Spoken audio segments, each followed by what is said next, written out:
Ladies and gentlemen, at Roxbury Community College, the health and well-being of our community members is a top priority.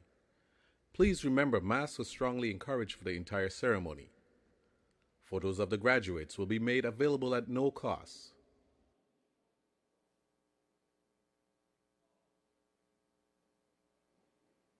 Welcome to the 46th commencement exercises of Roxbury Community College. We present the faculty of Roxbury Community College, led by the Chief College Marshal. Professor Richard Eels is carrying the mace, which is a symbol of the college's scholarly mission.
Ladies and gentlemen, the Roxbury Community College class of 2022.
hoisting of the colors by the Suffolk County Sheriff Department's Color Guard.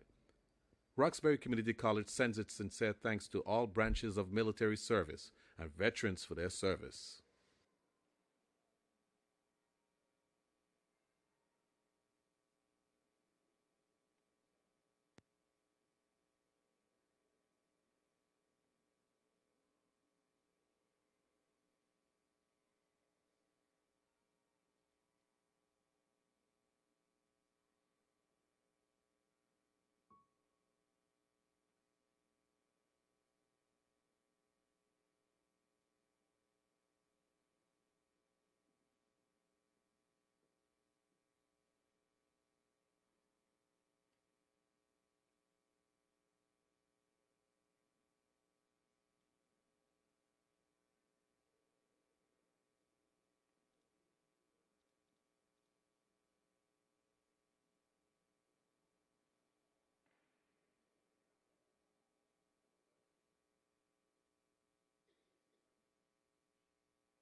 Let's continue standing for the national anthem and lift every voice and sing, performed by Athene Wilson.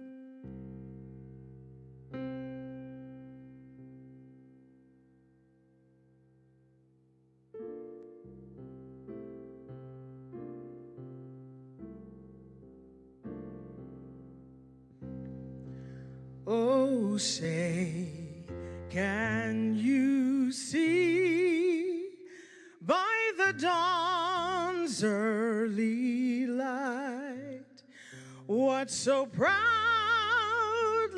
we hailed at the twilight's last gleaming, whose broad stripes and bright stars through the perilous fight o'er the ramparts we watched were so gallantly streaming, and the rocket's red glare, the bombs bursting in air, gave proof through the night that our flag was still there. Oh, say does that star-spangled banner yet wave o'er the land of the free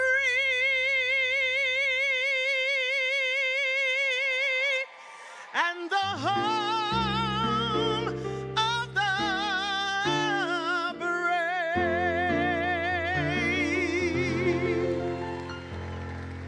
Thank you. Lift every voice and sing till earth and heaven ring, ring with the harmonies of liberty. Let our rejoicing rise high as the listening skies. Let it resound loud as the rolling sea. Sing a song full of the faith that the dark past has taught us. Sing a song full of the hope that the present has brought us. facing the rising sun of our new day begun. Let us march on till victory is won. Thank you.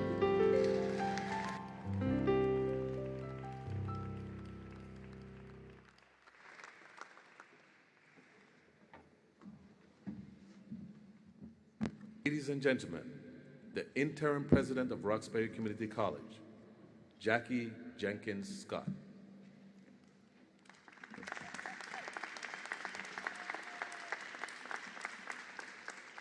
Good afternoon. Graduates, please be seated. You look beautiful. Welcome to Roxbury Community College's joyous day of celebration and congratulations. I proudly declare these 46th commencement exercise of Roxbury Community College to be open.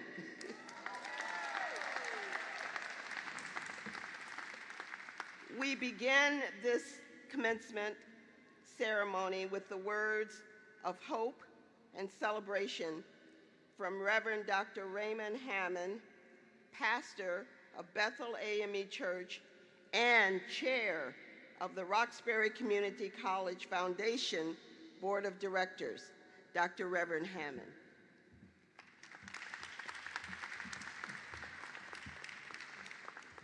Good afternoon. Oh, that's not bad for Boston. Let's try that one more time. Good afternoon. It is indeed a blessing to see each and every one of you who are gathered here as graduates and all the family and friends. As was just stated, my name is Ray Hammond, and I'm the pastor of Bethel AME Church in Jamaica Plain. Though I grew up in Philadelphia, all of my adult life has been spent right here in Boston. And for more than 30 years, I've been blessed to live in Grove Hall in Roxbury, just a little over 1.5 miles from here. I'm here because I've got the privilege of being the chair of the board for the Roxbury Community Foundation. We make it our business to contribute and give ourselves, and then we work to find money for scholarships, for facility improvements, for student support services. We look for partners who can support educational initiatives here at RCC, and we do our best to engender goodwill for a great institution. We as members of the board are women and men from different races and ethnicities, different professions. We work in the public, the private, and the nonprofit sector. So there's a lot that's different about us as members of the foundation board. But there's one thing that is absolutely the same. We believe in you.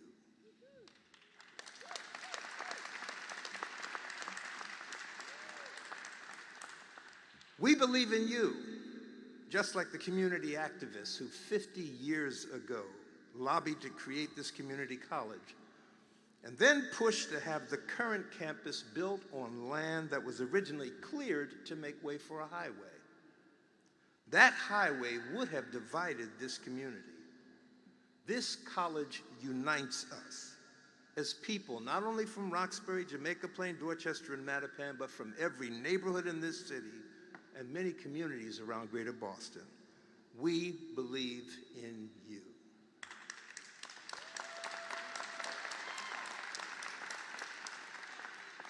We believe in you because you believed in yourselves as the living proofs that hope and perseverance and excellence can be found in the places where society might look last. We believe in you as women and men who refuse to be paralyzed by the fear of what you can't do. Even as our country and our world were gripped by a pandemic and protests and political polarization. And in the middle of all that, you kept on keeping on. And with hard work and God's grace and the loving support of others, you fulfilled a dream even against the odds.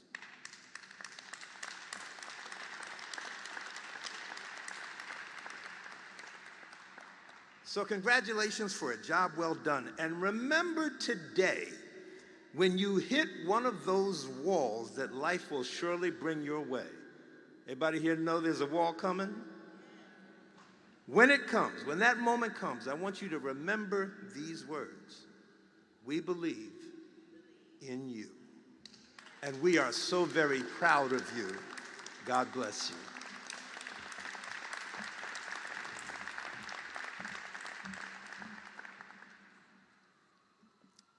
Thank you, Reverend Hammond. We believe in you. Those words of inspiration will last and stay with you for a while. What a fantastic day for commencement. Here in New England, you know that old saying, if you want to know what the weather is going to be, just wait a minute. So we long for beautiful sunshine, we long for warm days, and we just cherish them. So we couldn't ask for a better day for you, your commencement. And you know, Rev, I think you just put, we put a message up there that said, we believe in our graduates, and so please send us sunshine. And what happened? We got sunshine.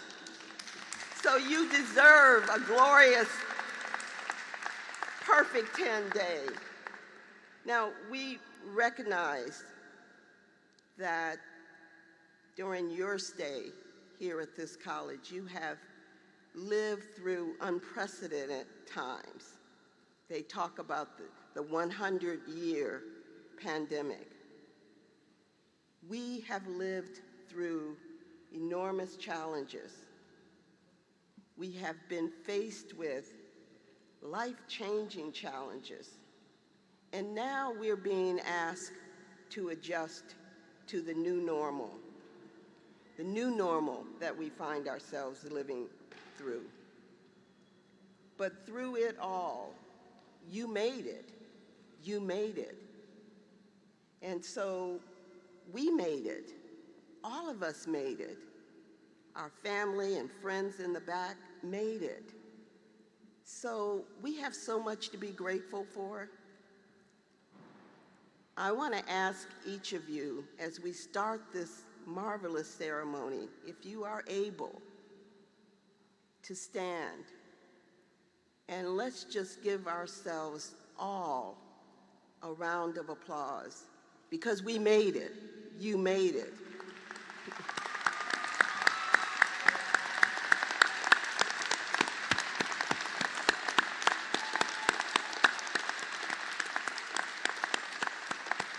Thank you.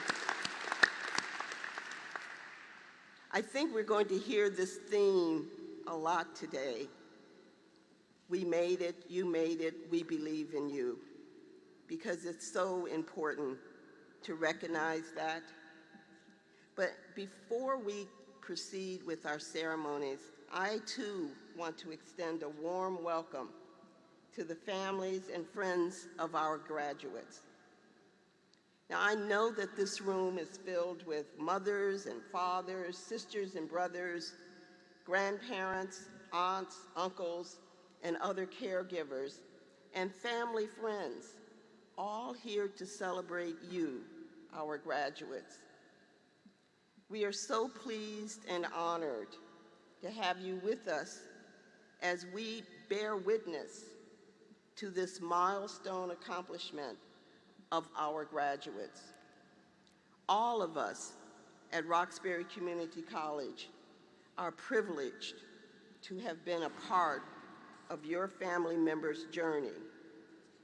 The entire Roxbury community, from our faculty, our staff, everyone at this college, shares in the great pride and happiness on this very special day. And I hope, students, you felt that when you came into this building. We think the spirit is there, it is here, because we want to celebrate you.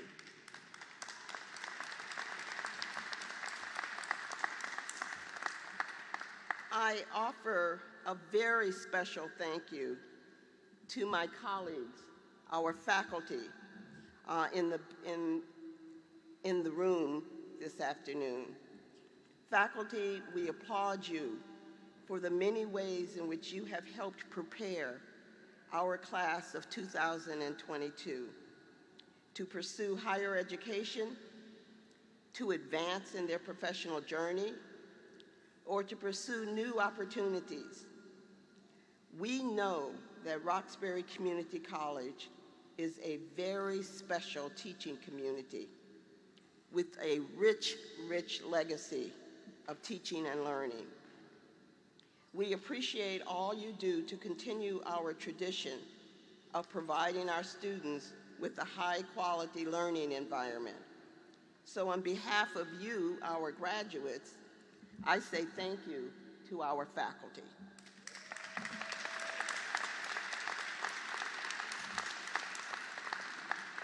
Now to the class of 2022, our fantastic graduates, congratulations. You are here today having achieved a very, very significant accomplishment. You set a goal, worked hard, and you achieved your goal. Many, many students cannot make the same claim. I'm sure each of you can think of several people who started out here at Roxbury Community College with you, and they are not here today to celebrate with you. So you made it, and we congratulate each of you. Now, the fact of the matter is that you didn't do it alone. You had help and you had support. Remember that we all have help and support.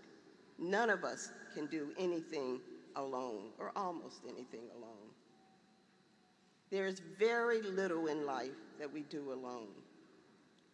So it's so important to appreciate those who support us in achieving our goals. You had help and support, a family member cheering you on, showing up just in the nick of time, or slipping you a monetary show of support when you didn't know how you would make it, a phone call at just the right moment when you needed to hear a reassuring voice, a faculty member that gave you advice and help with a problem, a classmate who helped you with a difficult assignment, helped you with a computer issue, or completed more of his or her share of the project, and I'm sure you can think of somebody who did that. Maybe a daughter, son, niece, or nephew who worked with you to get that presentation finalized because the PowerPoint just wasn't working quite the way you thought it would work. You have someone, if you have someone here with you today, and even if you don't have anyone here with you today, know that you are loved and you are appreciated. So graduates, here's your time to show appreciation. I want each of you to stand, look to the back, look to the side, look to the front, and think about that moment when you have had support, whether you deserved it or not, and offer your own show of gratitude. You can do a hand clap, you can do a wave, you can do a cheer, whatever you want to do, but on the count of 3, it's your turn to stand up and show gratitude. So 1, 2, 3, let's go.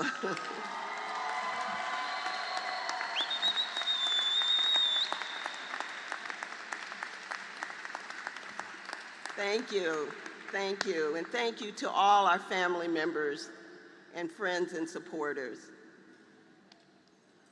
Now, when I think of all that you, our graduates, have accomplished in this unprecedented time in history, I think of the words adaptability and resilience.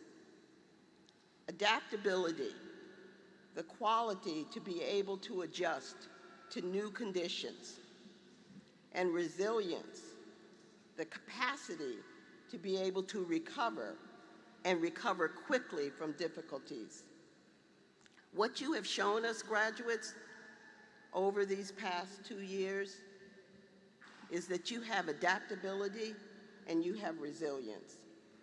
You have shown us that no matter what, you stayed the course. That no matter what was happening in your life, in the world, in the country, you adapted and you survived. And you also adapted quickly. Remember, some of you were in class one day, right? And then you were having class online the next day. That's adaptability. And you survived and you made it. So we just say congratulations, because you have achieved this educational goal and you are now prepared to take life to the next step. So as the Rev said, when times get tough, and as he said, they surely will get tough, remember that you have resilience and you have adaptability, and you've already proven that. So we just can't wait to see where life's journey is going to take you next. And we want you to come back to our Roxbury Community College and share with us, be with us. We are here to support you, not just this day and the past few years, but well into the future. So just before I close these opening remarks, we have alluded to this last 2 years. I want us all to take a moment of silence in memory of 2 of our amazing faculty members who are no longer with us, and those of us who have lost over this past 2 years. We want to celebrate those who have passed away and whose contributions will continue to be realized by the students that they taught, the colleagues that they supported, and the community that they valued, these 2 faculty members. Janet Refuge, radiology technology, touched and transformed the lives of countless students at Roxbury Community College. She enthusiastically shared her knowledge and motivated students to succeed. Ms. Rafuse received her undergraduate degree from Boston State College. She began her teaching career as a K-12 physical education instructor in the Boston public school system. Janet later taught as an associate in science with honors from she graduated as an associate in science from Bunker Hill Community College in radiology before joining us at Roxbury Community College. Ms. Rafuse worked as a radiology technician and clinical instructor at New England Baptist Hospital for many years. She also taught at the Mass College of Pharmacy and Health Sciences. Dr. Nicholas Sucker was a highly engaged faculty member of the Roxbury Community College Science Department, whose legacy will be felt for many years to come.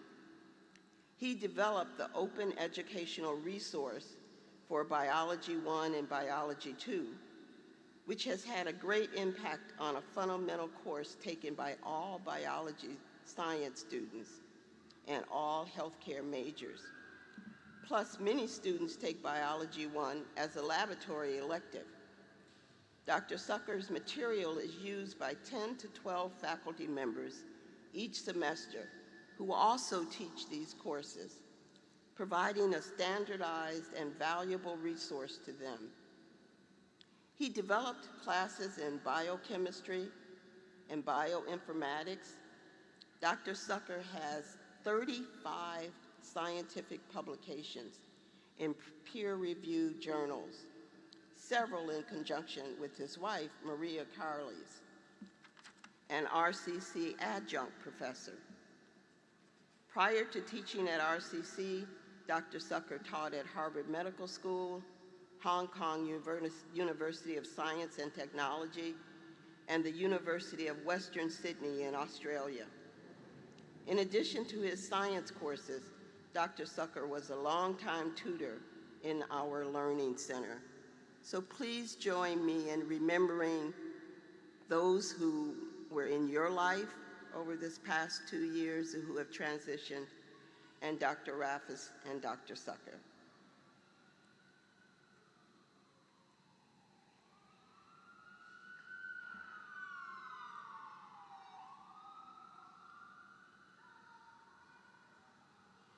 Thank you.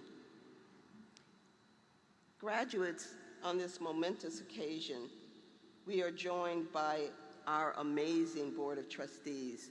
And I'd just like to say thank you to all of our board members who are with us this afternoon to celebrate your accomplishments.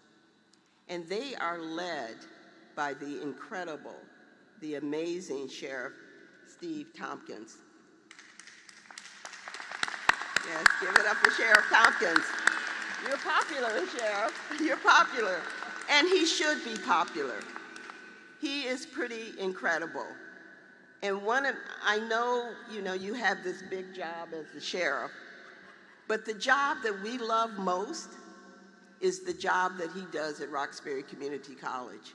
He loves this college, he loves our students, and he gives up everything for you. So I want you to give it up for our sheriff and for chair of the board, Steve Tompkins.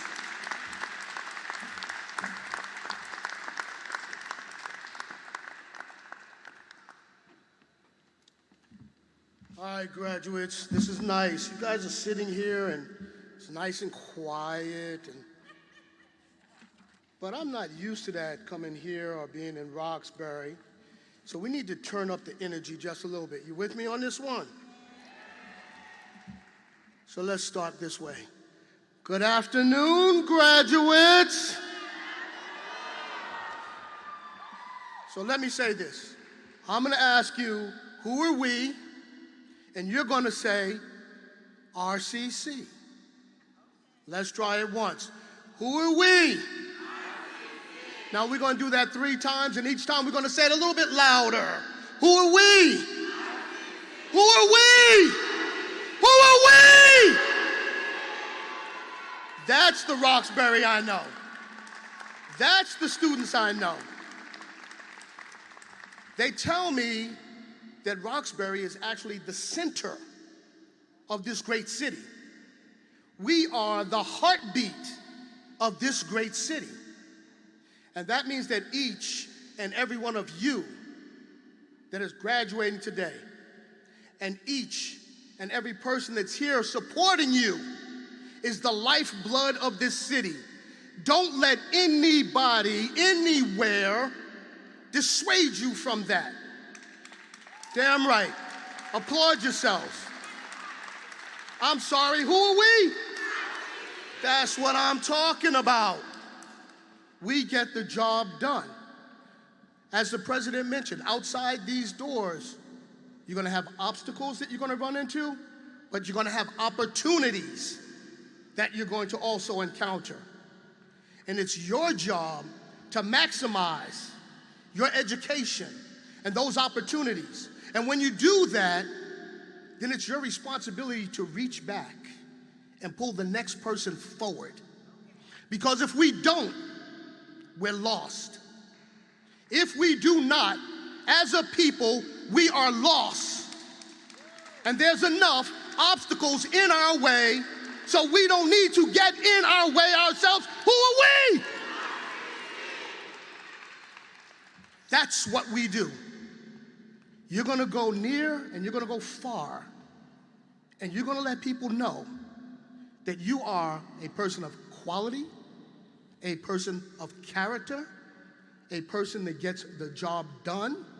At RCC, we have black, we have white, we have young. I don't say the word old, so I'll say seasoned or mature. We have LGBTQ, we have physically challenged. You name it. They come through these doors. They come through this community. and they stop here for an education. Now, as I wrap this up, let me say this to you.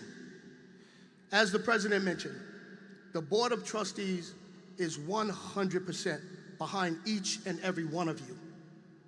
Because not only have you made yourselves proud today and your families proud today, you have made us proud today. Can I get an amen? I'm sorry, I asked for some energy. Can I get an amen? So, when you get your certificates, your degrees rather, you hold on to them dearly because you earned them, you deserve them. And I will say this to you, as the sheriff, unfortunately, we have too many black and brown, underserved and overlooked individuals in our custody that should not be there. Do you hear me? They should not be there. So it's incumbent upon all of us to reach back and pull our brothers and sisters forward. I'm sorry, who are we? And that's what we do. We reach back, we inspire, we lead, we conquer the challenges, because that's what God put us on this planet to do. So as the president said, go forth, make us proud, and tell your friends, family, siblings, you want an education? You come where? No. You come where? You come where? Damn right. Thank you so much. Congratulations.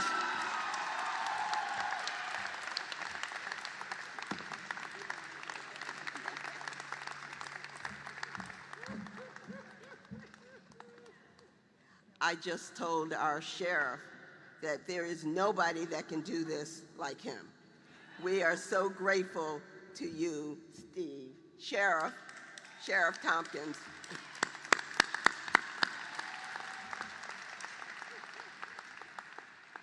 You can see, now for the last 2 years, our board meetings have been by Zoom, and you know why. I know that Sheriff Tompkins and the board can't wait until we get back to having in-person meetings, because we're going to have some of that. Right. Who are we? Great, thank you. So it is now my pleasure to introduce two incredible people that we are honoring today. They both have had such an impact on our community, on this college, on the city of Boston, in the state of Massachusetts, and in the United States, and I dare say, in the world. So we are so blessed to be able to recognize their accomplishments today. I first want to begin with thanking Representative Liz Malia.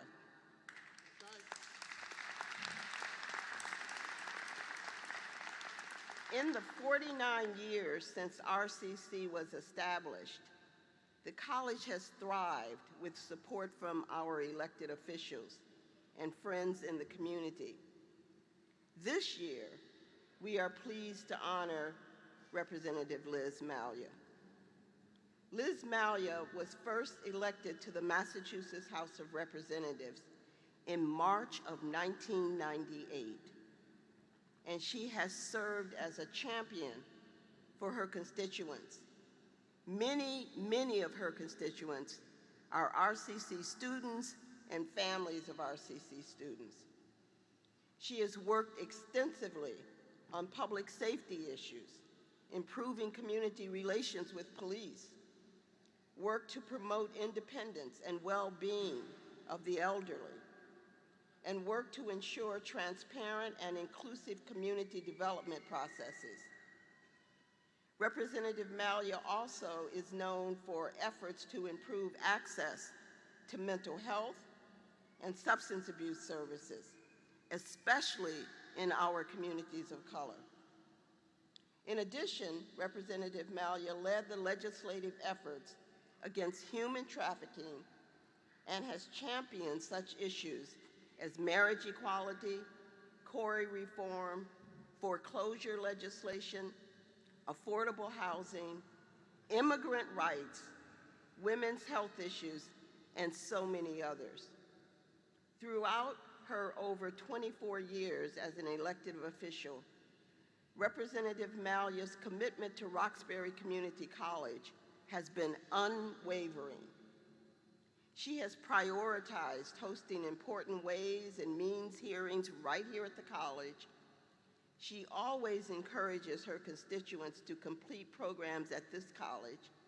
In fact, you might not know this, but one of Representative Malya's own team members completed her nursing prerequisites here at Roxbury Community College.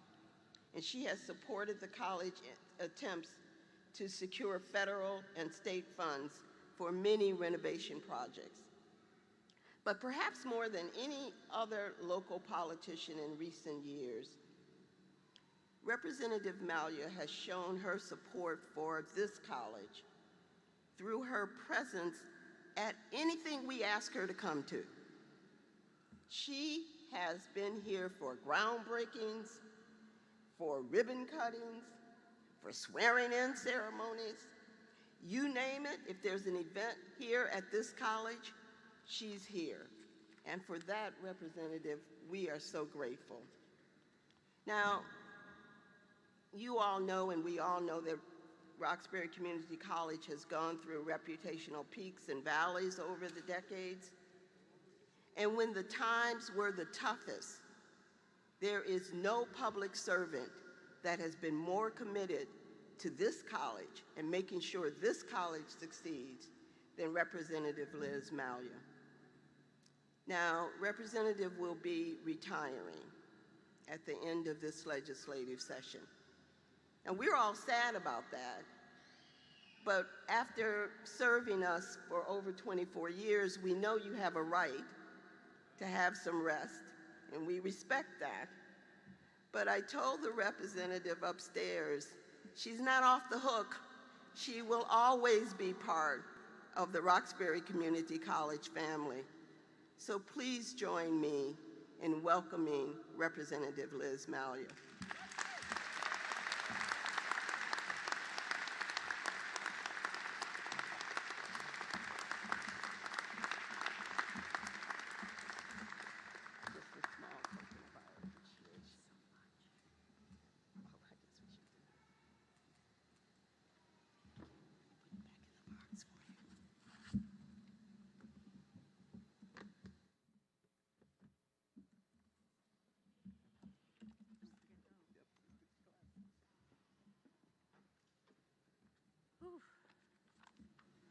I have to say, it's a wonderful, wonderful photo op here, and I don't have a camera, but looking at all your faces and understanding how hard all of you have worked makes me proud and very grateful to have been able to do the work that I have been able to do.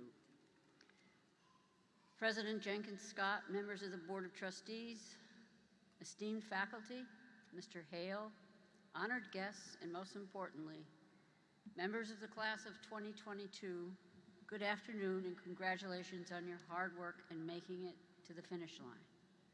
When a dear friend of mine decided that it was time to strike out on a new path in her life, and actually she was my chief of staff and worked with me for 6 or 7 years at the State House, she turned to RCC. She was able to take the classes here she needed to pursue a degree in nursing, fulfill all of her night meetings and other duties as a staff director in the legislature, and continue on until she reached her goal.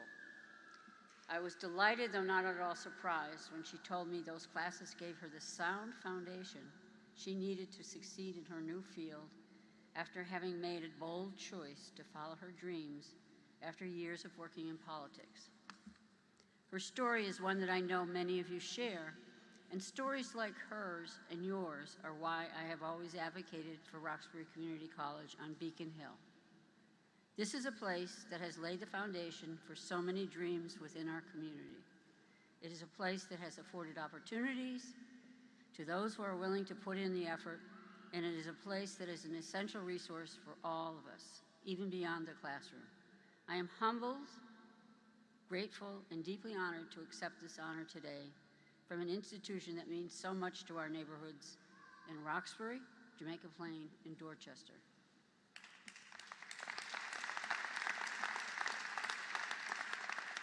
This place is a place for dreams, and those dreams are so often hard fought. From the first generations of RCC, when the school itself lived a nomadic existence within our community, having to move multiple times before finding a home here on the Southwest Corridor, to the last few years when the pandemic turned this very space into a mass vaccination site, it has never been easy for RCC. Still, Roxbury Community College has pushed forward, providing access to education, to the skills that people need to reinvent themselves and start over, and to the resources that we all need to learn well. So many of the dreams in this room today will reshape not only your own futures, but also the futures of generations to come in places like Eggleston Square, Fort Hill, Nubian Square, Grove Hall, Jackson Square, Mission Hill, and Hyde Square. You are all here and to be congratulated for the work that you put in over the course of your education. This place has offered opportunities for advancement to so many in your neighborhoods. I'm here to tell you that the lessons that you have learned and the skills that you have honed are not just for you. The community now charges you to use the knowledge that you have gained here to lift up your family, friends, and your neighbors. The work doesn't end today, it begins today. This place exists as a resource to lift up our community, and now you are all charged with being a part of that. You are signs of hope. In the midst of the pandemic, when these doors finally swung open to provide vaccines to those in our community most in need as lockdowns lifted, it was a sign the world could move forward. Some of you may have lost friends and family members to COVID. All of us endured the hardships that came along with it. Still, as so often been the case, Roxbury Community College was able to turn the small seed of the humble resources at its disposal into a towering tree of hope in whose shade so many took respite in a time of great challenge. You come from a place of hope. Be that hope to the world. The dreams that pull us forward, the hard work that lifts us up, and the hope that the world needs are what Roxbury Community College has offered you all. And now it is your job to offer these things to the world. Thank you, President Jenkins Scott, for this kind recognition of my small part in advocating for this college, for this place of hope in the State House to be able to help move that mission forward. Thank you, graduates, for the dreams and hope that you give us, and for the work that you're about to put in on behalf of your family, friends, and our community. Congratulations and all the best. Thank you.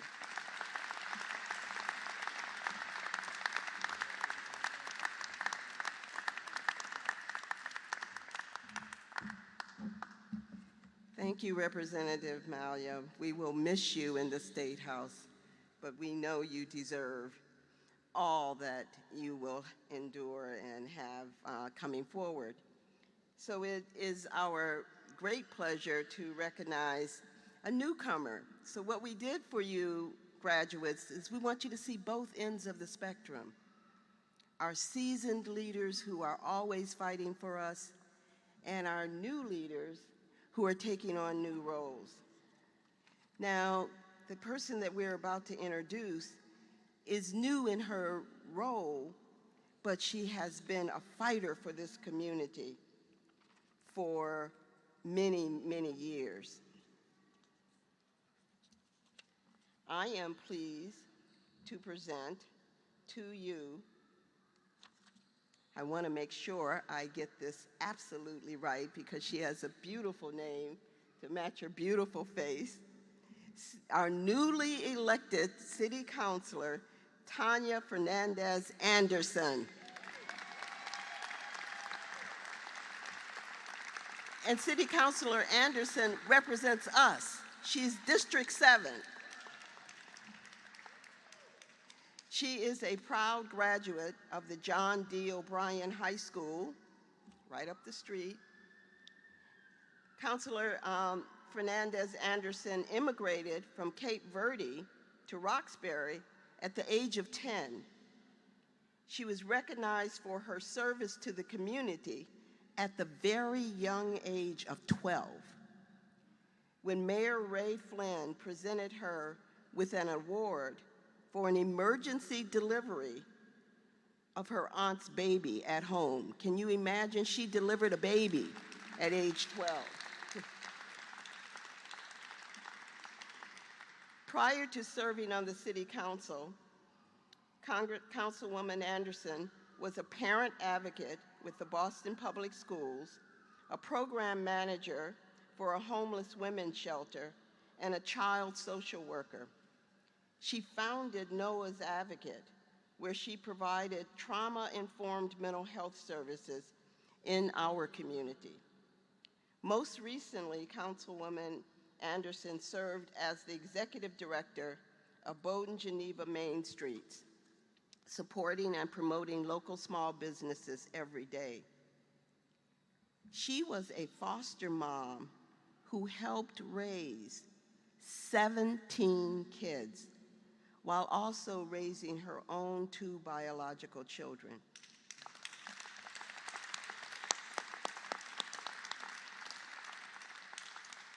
Although new to the City Council, Councilwoman Anderson has already been a force. She has already voiced her commitment to this college and our mission. Councilwoman Anderson knows the important role that RCC plays in ensuring access to quality, affordable education, and we are thrilled to have her in the City Council and look forward to working with her every single day. And our residents who lived in District 7, we are so blessed to have you in the City Council. Please give a warm welcome to Councilwoman Tanya Fernandez Anderson.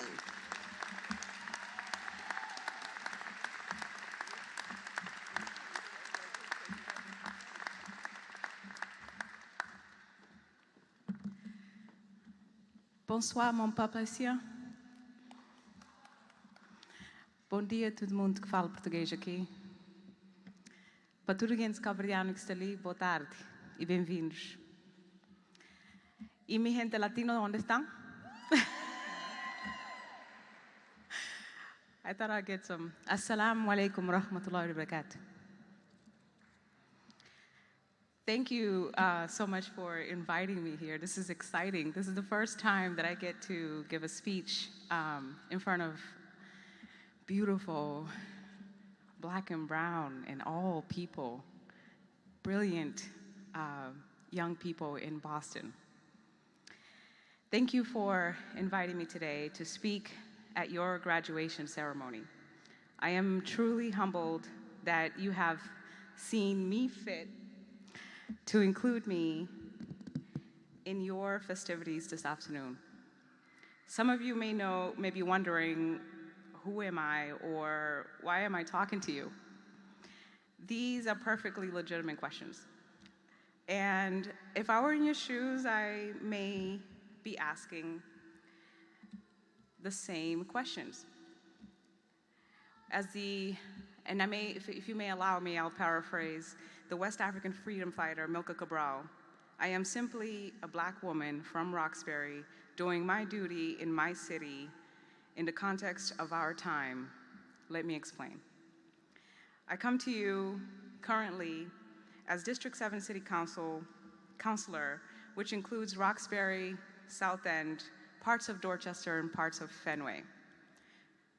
Recent councilors in the district are former Mayor Kim Janey, Tito Jackson, and the late activist and politician Chuck Turner. When I won my election, long candidate after a long, arduous campaign, I became, in November 21, I had just become a citizen in 2019. I had voted for the first time in 2020, and then I won the election in 2021.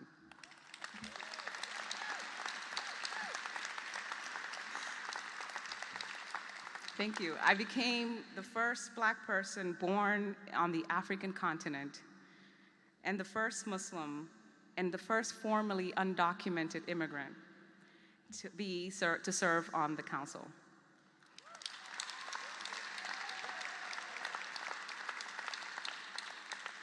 These last 4 months has been a whirlwind, and I have attempted to acclimate to myself the plethora of duties that the position entails. But when I get a little frustrated or tired, I remember what brought me to this position, and I begin again. I came to this country from the native Cape Verde, west coast of Africa in 1989 at the age of 10. I left my younger siblings behind and flew on an airplane by myself. I had no idea what to expect, but had a deep sense that was an important journey that I was embarking on. This journey took me to nearby Academy homes, the projects. Shout out to the A. Where I would live for the next several years, where I would meet the Black woman, where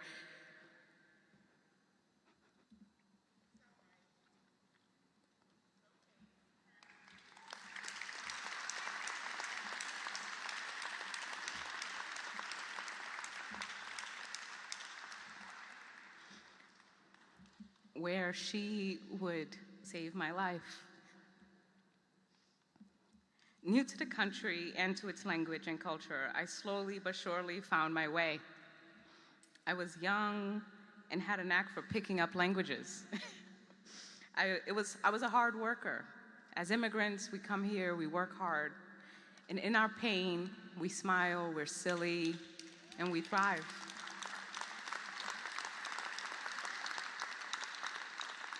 Partly out of necessity and partly out of fact, that I seem to be wired as such. In my case, I knew that I had younger siblings back in Cape Verde, and it was going to take money to bring them to the United States, reunite our family. At the age of 13, I began working. And over the next couple of years, I pushed myself to provide for my family, both here in the United States, and save money to bring my siblings from Cape Verde. Well, I'm happy to report that those siblings are here now.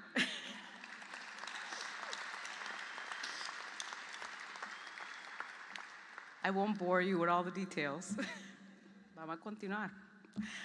But I will bore you with some of them. Let's just say that I have experienced a lot. I faced deportations proceedings. I was homeless. I was a young single mother. I paid full-time tuition out of pocket for college at Springfield College because there was no financial aid for undocumented immigrants. But as I stated before, I'm a hard worker, and I try to be a helper, God willing. So I combined those two traits, and over the last 30 years, I have held a variety of jobs, many different fields. I have been a mental health provider, social worker, fashion designer, theater extraordinaire, parent advocate, an interpreter, small business owner, nonprofit director, and now a politician.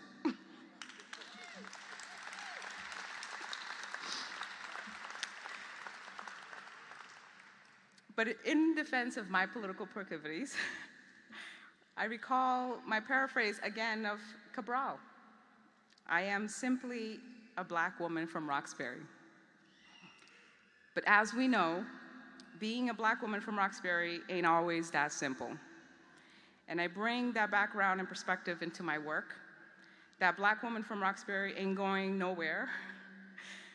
Whether I'm in the city hall or in a shelter or directing a nonprofit or mending dresses, interpreting or a playwright, nope, you're stuck with me. Why do I keep reiterating this? Because I know who raised me. Because I know from personal experience, as well from reading Malcolm and Che Guevara, Ann Cabral, and Angela, Lumumba, Asada, Winnie Mandela, and so many others. The systemic racism and white supremacy that is still woven in the fabric of our lives. I have lived the economic disparities and inequalities that all too often befalls the Black and brown among us. I have fallen victim to ignorant Islamophobia, a plethora of patriarchy, to senseless sexism, and to rampant racism. I have forgotten none of it. Conversely, I remember those that have stood by me, from people from all walks of life that have assisted me when I needed a hand, a job, a smile, a pat on the back. But seriously, don't touch me.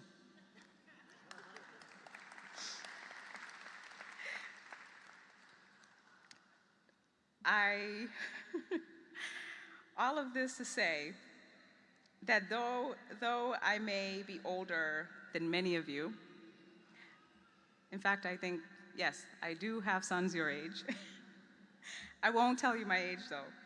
Just note that Tupac was still having hits, and Mike Tyson was still hitting people, right? When I was in high school. Go OB. That we draw from the same well, sometimes that well has been poisoned, and other times the water has been pure. But at all times we have fought for ourselves, for our loved ones, and for our community. This we can do in all walks of life. It isn't what you do necessarily, but how you do it that is an essential thing. And there is much to be done. We need teachers, doctors, librarians, nurses, custodians, carpenters, architects, small business owners, community activists, politicians even. Well, I don't know if we need politicians, but they're not going anywhere for a while. So we might as well have some good ones who come from the people. So I will try. At the end of the day, that is who I am and what I am trying to be, one of the people. Someone deeply interested in betterment of my community, someone who leads with compassion and hard work. A simple Black woman from Roxbury, who quite simply wants to wish you the best.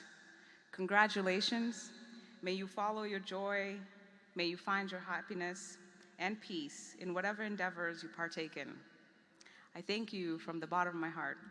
Inshallah that you are all successful. Thank you, Dr. Jenkins Scott, so much for your love, for your work and compassion. I appreciate you. He's amazing. I have a gift for you. I did not do what I was supposed to do. Okay. Students, we all make mistakes sometimes. I forgot to give the councilwoman her small token of appreciation. So would you give a round of applause as we give her this small token of appreciation?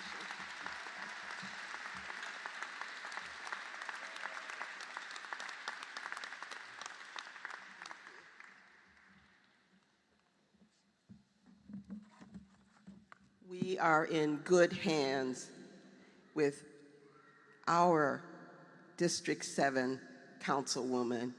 We are so blessed to have you where you are. Thank you.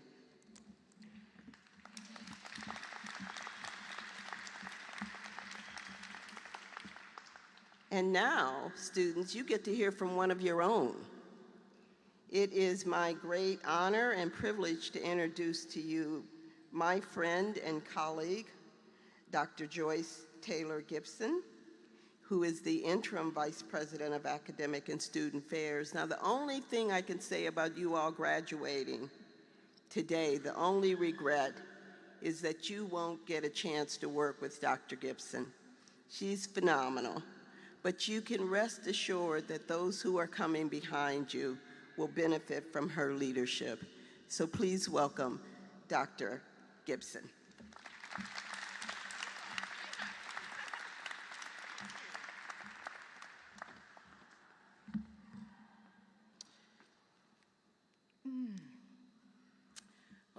all good afternoon, and I want to congratulate the class of 2022. So good to be here with you.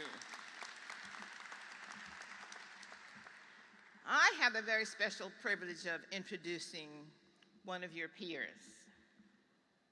It is a tradition of commencement ceremonies to identify a student who exemplifies the character of a Roxbury Community College student to share some reflections on this special day. It's a student who has excelled academically, a student who has exercised strong leadership in the community, and a student who doesn't see obstacles but opportunities. I am so pleased to be introducing a graduate whose life story is a testimony to determination, hard work, and commitment to her dream. That sound familiar? Hello. In the summer of 2018, Shadia Singo came to the United States from the Democratic Republic of Congo, from Kinshasa. Hey, somebody recognizes it. Hello. Shadia developed a passion for web technology and cybersecurity after enrolling just part-time at RCC in 2019. During the spring semester of 2020, at the recommendation and urging of RCC faculty and staff, Shadia continued as a full-time student in the Information Systems Technology program, all while maintaining a full-time job, y'all. Hello?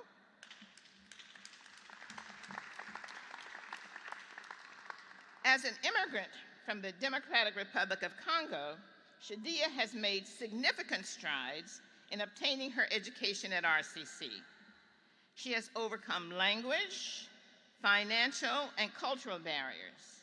Her hard work and persistence have earned her a 4.0 GPA, y'all, and has led to, hello?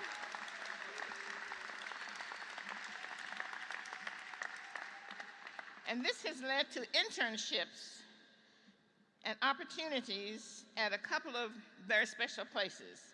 One at the Mass Cyber Center, an organization funded to help public and private communities advance the Commonwealth's cybersecurity resilience, and Ginzabar, a Boston-based software company. So today we recognize Shadia and her personal and academic achievements at Roxbury Community College.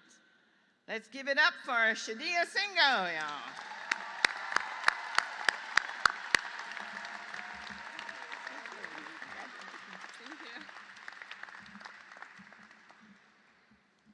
Good afternoon, everyone.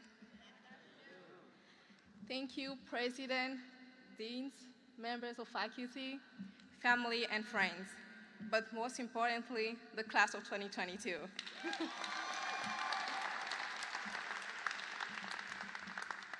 You all have contributed to what we celebrate today, and it's an honor to be part of this institution.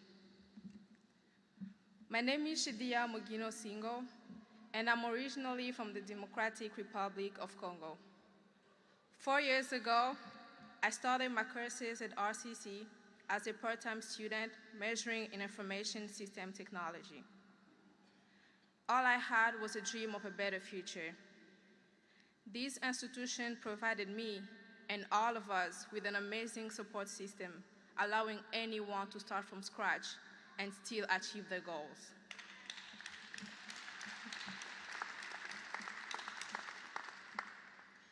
I come from a country where a woman's education isn't always a priority.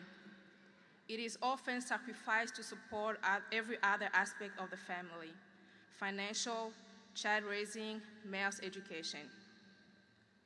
The expectations of women are limited to being good mothers and wives. Being married with children is the ultimate sign of success.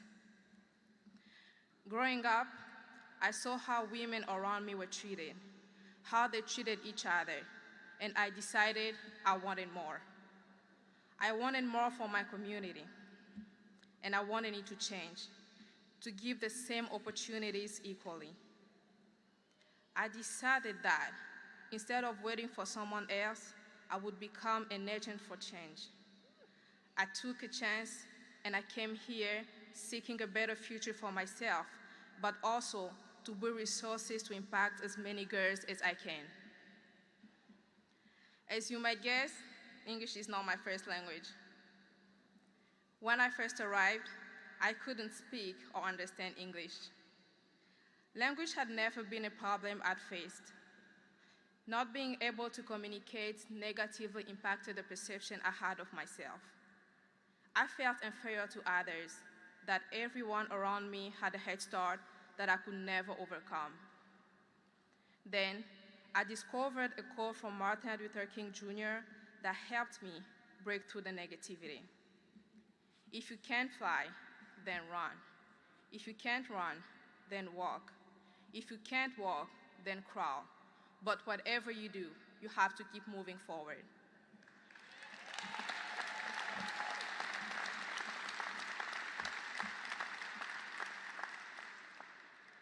I couldn't fly, so I started at the bottom by learning the ABCs, then by listening to English audios to improve my understanding, to attending classes and writing papers, and here we are today.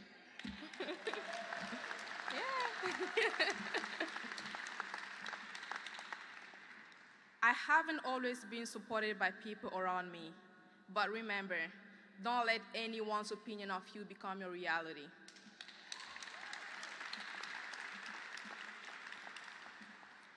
Everyone here has had to start at the bottom and work their way up.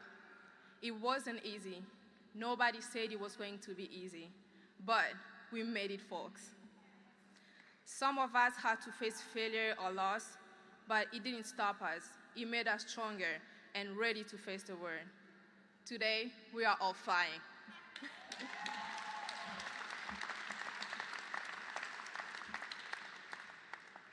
This ceremony doesn't mark the end. It's a beginning of a new life for all of us. We are going out there to face the world with what we have. There's a saying, it's not about what you have, it's about what you do with what you have. So let's go out there and make the world a better place. Let us not just aspire to make a living, but let us aspire to make a difference. For some students, this graduation marks the break of a family cycle. Keep on pushing. You are doing such a great job. And remember to put others along the way. Each one, teach one. Congratulations, class of 2022.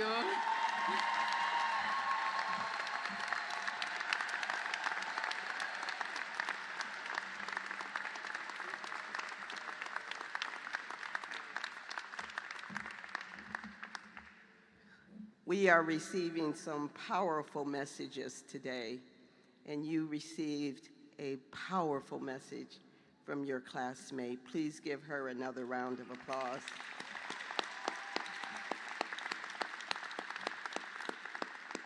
Now, at RCC, for some of our parents and family and friends, we have a tradition that is unique to RCC. And that tradition is that the students select a song that's their song. And this year's musical selection is called Rise Up. And so now we invite Athene Wilson back to the stage, the beautiful voice of Athene Wilson, to sing your song, Rise Up.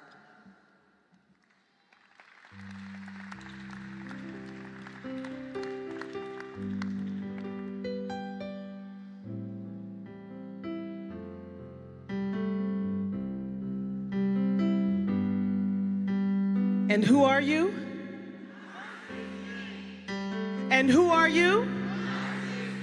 And who are you? That's better. All right. I'm so proud of all of you. And this is your song. You're broken down and tired of living life on a merry-go-round. You can't fight the fighter, but I see in you, and we're gonna walk it out and move mountains. We're gonna walk it out and move mountains. And we'll rise up, rise like the day. We'll rise up in spite of the ache. We'll rise up and we'll do it 1,000 times again. Yeah, we'll rise up, rise like the waves. We'll rise up in spite of the ache. We'll rise up and we'll do it 1,000 times again. For you, for you, for you, oh, for you. When the silence isn't quiet and it feels like it's getting hard to breathe, I know you feel like dying, but I promise you we'll take the world at its feet and move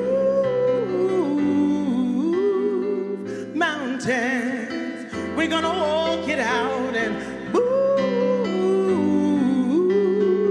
mountains. What?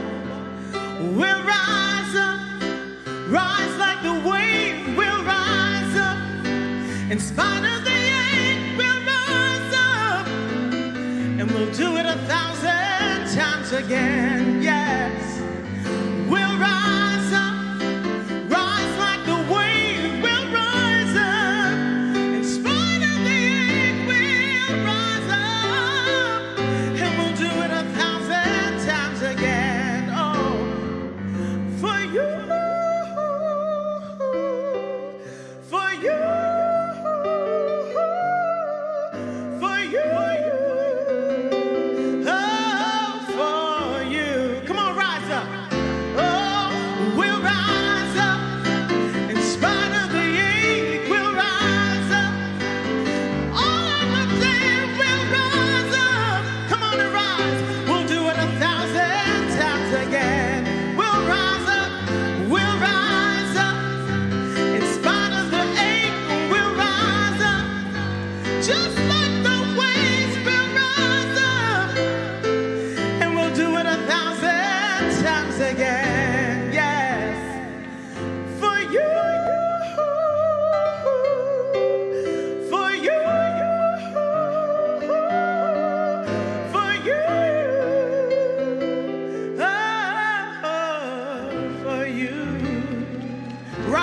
Keep rising. Thank you.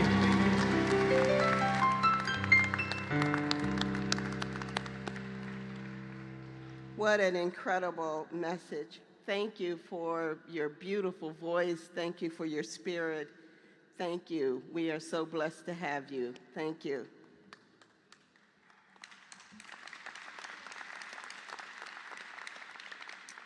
And that was the perfect song to introduce a phenomenal person. We have heard from phenomenal people today, and we have heard powerful messages.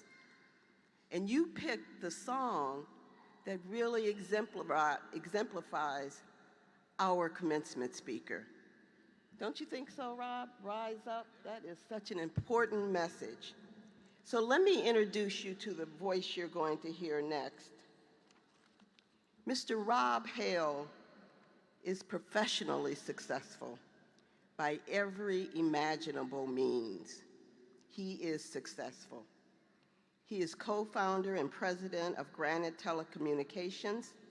Telecommunications, our speaker, telecommunications. A communications company headquartered in Quincy, Massachusetts. He is also a co-owner of the Boston Celtics. Now, we got to give the Celtics a shout out. They're going to do it tonight. They're going to do it tonight. They're going to do it, Bob. He has been repeatedly recognized by Boston Business Journal as one of the Power 50, which salutes the 50 most powerful people in Boston. He has also received the Ernst & Young Entrepreneur of the Year Award and has been saluted as one of the 25 most influential people in the American telecommunications field. Mr. Hale is extremely successful, and as graduates, you can learn a lot from his professional journey. But business success is not what drives this man. Business success allows him to do the things he does. He is the ideal speaker for you today because he combines business with heart. His philanthropic efforts and the efforts of his wife, Karen, will serve, we hope, as a role model for what you can do with your lives. He has received the Boston Red Sox Jimmy Fund Award in 2014 for his longtime commitment to life-saving mission of the Dana-Farber Cancer Institute and the Jimmy Fund in 2017. Rob and Karen were honored by the Breast Cancer Research Foundation with the inaugural Carolyn Lynch Humanitarian Award. In 2018, the pair were honored by Brigham and Women's Hospital with the Heritage Key Award. And for 2019, the Chronicle of Philanthropy listed the Hales as one of the top 15 most generous philanthropic leaders in this country.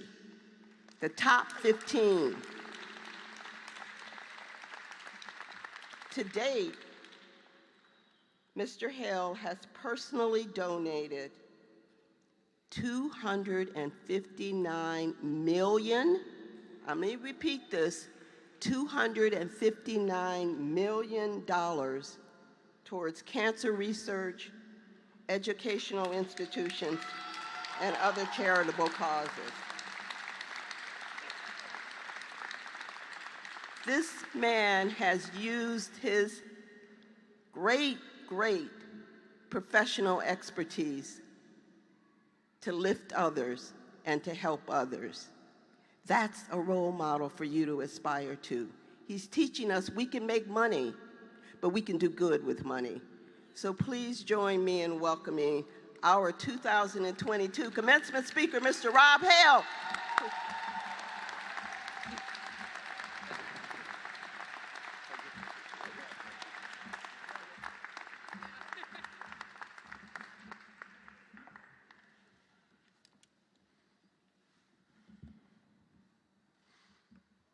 Good afternoon. Thank you. Good afternoon. Thank you, President Jenkins Scott. Thank you, Chair Tompkins. Thank you, Representative Malia. Thank you, City Councilor Fernandez Anderson and Shadia killed it. Give it up for Shadia. What up with that? Graduates, family, friends, faculty, and staff, thank you all for spending a few minutes with me. Good to see you, Tigers. What a great day. It's beautiful out. You're about to graduate. You've weathered turbulent times, and today is the culmination of all of that. It's about to get better. Like right now, it's going to get better. No, honestly, it's going to get better. You are about to get career and life advice from a guy whose last company went into bankruptcy, and in the process, he lost $1 billion. That's going to be valuable advice. You can chuckle. That was intended to be funny, right? No, don't ask me why I'm here. Ask them. Like, what happened? I don't know. Mayor Wu wasn't available. Charlie Baker couldn't come. We're scraping the bottom rung of the graduation speaker ladder by me being here. Let's be honest with each other. But we are here now. So let's make the most of this. And I'm going to focus on a couple of things with you guys. And they're lessons that I learned when I was at your juncture of life. And they're true and they're heartfelt. So the first lesson that I would share with you is to follow your heart. And I'm going to give you the story of my first real job. It happened exactly at the juncture we are at together today. It was as I was graduating from school. I went to Connecticut College in New London, Connecticut. My father was my foremost mentor and dearest friend, and he had counseled me since I was a teenager. When you graduate, you should go work for the best sales and management training program company in the United States, if you can get that job. And I was very fortunate. I got a couple of offers from Brown & Forman. That's a liquor company. None of you would know anything about that, of course. I got an offer from Planters, the peanuts company, from Gillette, the razor blade company right over the hill here. But I declined them all because I was very fortunate. I got an offer from Procter & Gamble. You guys, we all might know that as like Crest, Pampers, that kind of stuff, Tide. And that, at the time, was the best sales and management training program in the country. May still be, I don't know, but it was a great offer. Luckily enough for me, part of the offer was that the last thing you do before you begin work with us is you ride shotgun with an existing sales rep and see what it is that you do and that we like you and you like us. So I remember, like it was yesterday, driving down to Saddle River, New Jersey, meeting the sales rep in the parking lot at 7:45 in the morning, and I'm telling you, I was like all full of myself. Like, you know, like when Giannis stared at Horford like that, you know, like I was like, yeah, I'm walking in, which Horford settled that score now, didn't he? Walking in like I am part of the best training program in the country. I'm going to get great in sales. We walked into the aisles, past the aisles. We walked into the supply closet. We picked up a couple of boxes of Bounce, you know, that fabric softener. We brought them out to the shelves and we stacked the shelves. But then at least we just brought them back to the supply closet. And then we walked out and we drove to another supermarket.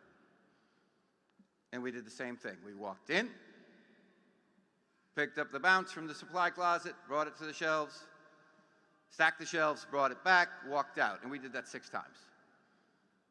And I asked the kid, I said, eventually, are we ever going to do anything involving sales? And he said, no. The most fun I had that day, gospel truth, is taking the price sticker gun and going like this,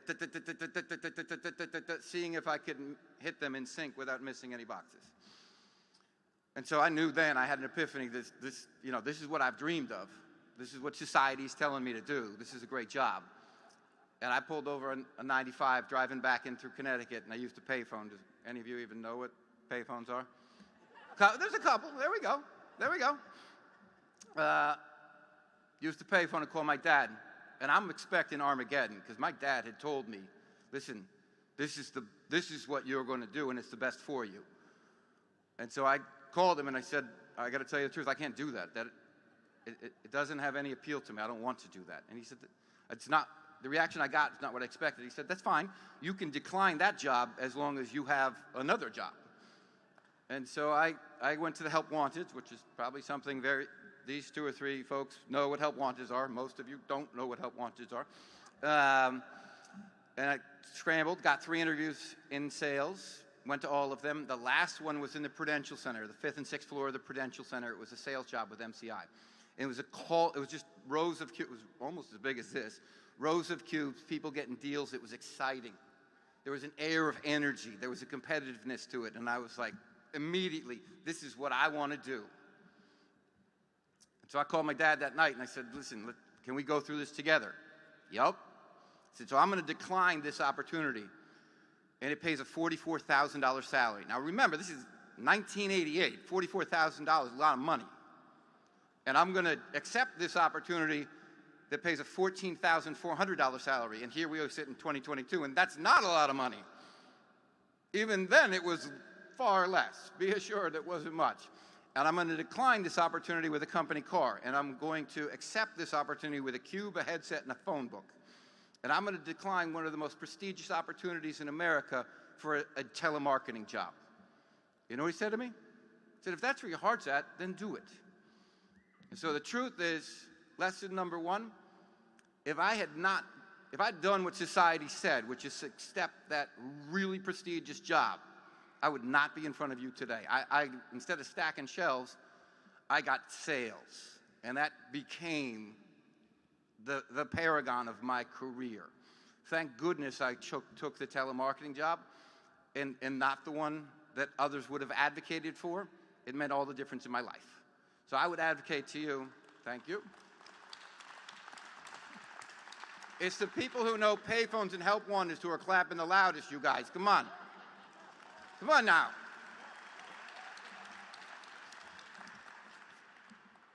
Follow your own heart. It will make all the difference in the world. Second tidbit that I want to share with you. Give more than you get. It will matter an awful lot for the rest of your life, I promise you. And it doesn't have to cost a penny. Now, you heard President Jackie talk about some really cool things that Karen and I have been able to do together. Some of those have some resources around them. What I'm not talking about is resources. I'm talking about your heart, your resources, and your talent. And two examples that I would love to give with you, and I'll share with you, that happened again at your juncture in life. In fact, the first one a little bit before your juncture in life. I was a junior in high school. And our high school competed in an Easter Seals hoopathon, which was just make layups, and everyone would chip in, and for every layup you made, the money would go to Easter Seals. It's much like a bowl-a-thon, or those walks that they have every weekend on the Esplanade, or chip in per mile. And my friend challenged me to do it. I'd never heard of it, didn't much think much about it, but I was like, yeah, I'll do it. Sounds like fun. And I'm telling you, it ignited a passion. And so I was competing initially against the kids in my school, and I did more than them. And then I was competing against the whole state. And ultimately, we raised $1,300, which, for a junior year in high school was pretty good. And I got second in the state. And man, I loved it. And the idea that now resonates with me for the rest of my life was raising money to help other people is a great way to spend your time. And competing and making goals is a great way to spend your time. So I'll ask you rhetorically, who got that gift? And I promise you, fundraising for philanthropy is now a fabric in my life. Second one I would ask you, again, right at the juncture you are at right now. When I graduated from college, I moved up from Connecticut, I moved to Boston, and I wanted to be an active part of this community. I wanted to be more part of the fabric of this community. So I volunteered for Big Brother, Little Brother.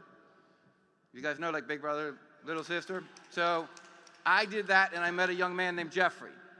And Jeffrey was 12 at the time. Now I have seen Jeffrey graduate from junior high school, college.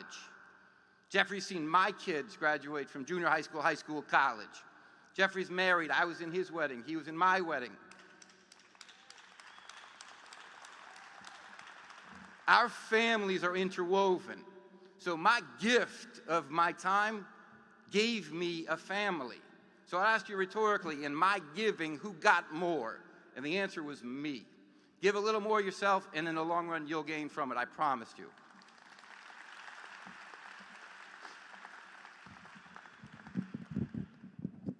Last one, take chances, do not fear failure. Take chances. Is this not as clear now? Is this clear? Okay. Take chances, do not fear failure. So remember I told you I went to work for MCI? At least nod to me like someone's paying attention. Like just one of you please go, yeah, we're paying attention. Paying attention, awesome, thank you. Honestly, is this not clear when I wander, or is it more clear over there? Okay, so I went to work at MCI. When I was at MCI, there was this thing called aggregation, which was bulk buying of AT&T services. A couple of my customers said to me, what is this? And I said, I don't know what that is, but I'll look into it. As I looked into it, I said to my dad and my mom's here, and she's the original risk taker, and without her support, we wouldn't be here. Give a shout out to my mom.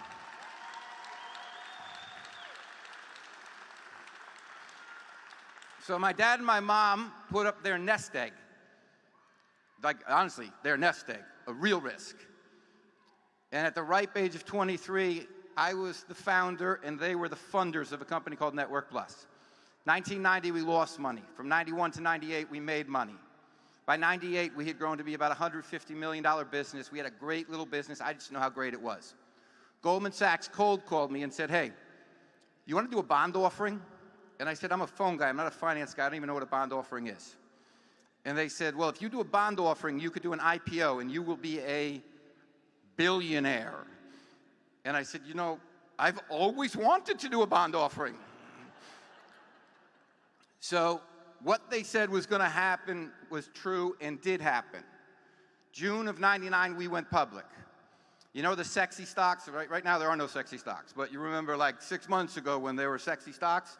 The IPO, they went public, and they're supposed to start trading at a certain level, but there was so much demand, they didn't trade to a higher level. That's what happened to us. So we were supposed to open at 16.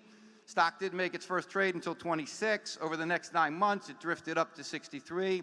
I owned 27 million shares. So I had $1.4 billion next to my name. According to Forbes, I was the 7th wealthiest guy in the world under 40. It was great. It was great. It's excellent if the story ended there. It didn't end there. March of 2000, this bubble burst, and it felt like it burst mostly in my face.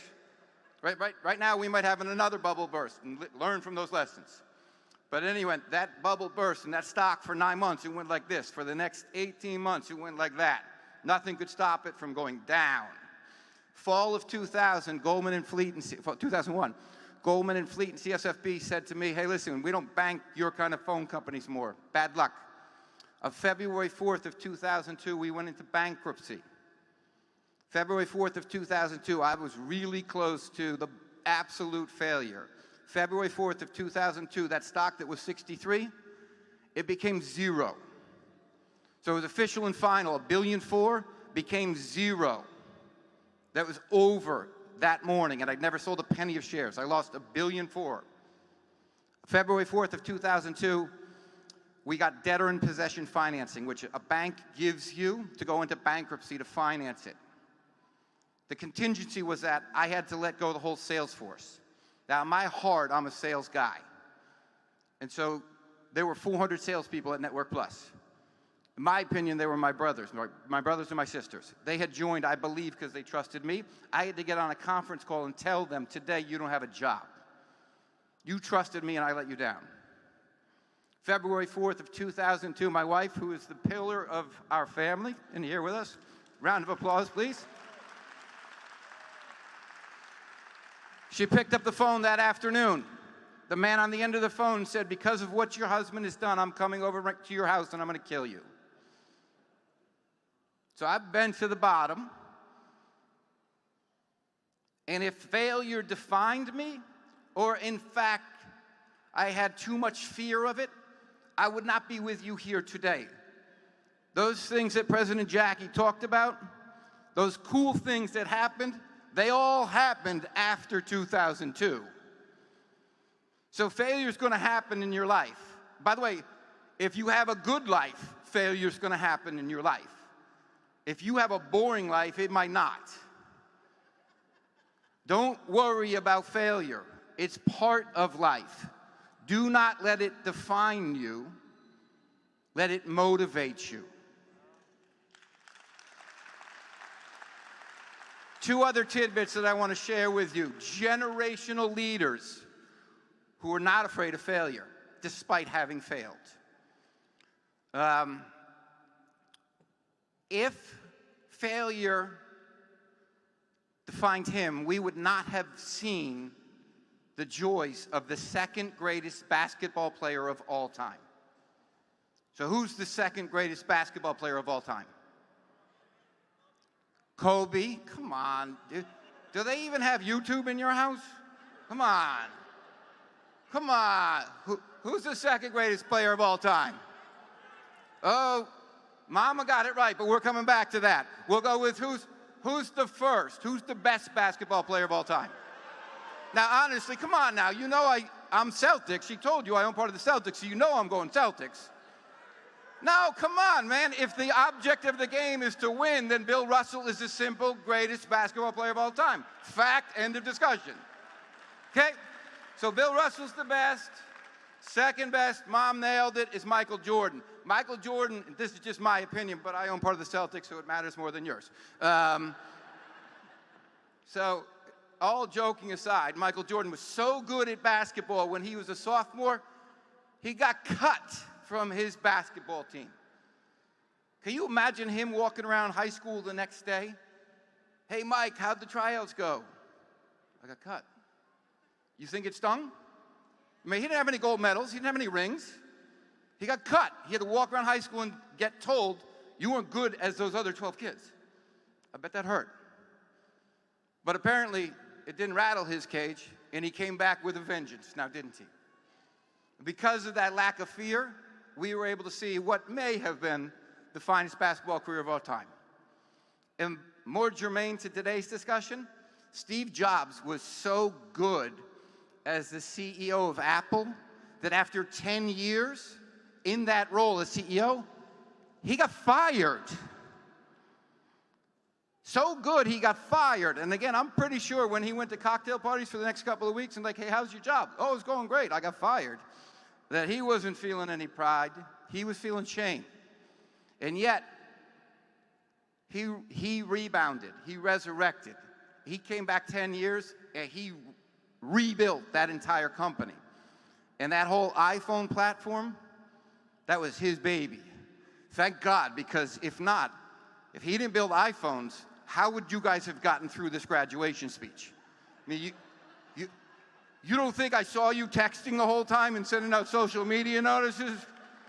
Oh, here I am, click. Yeah, he's almost done, click. Thank God he invented the iPhone. We wouldn't have got through this together.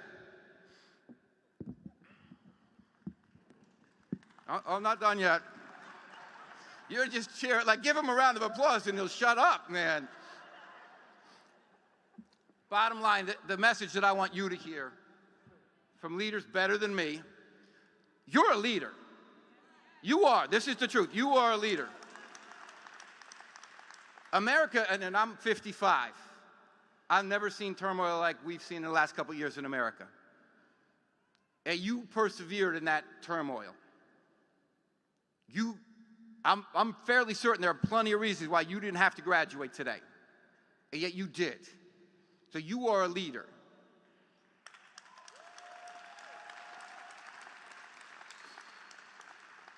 Do not let a fear of failure define you.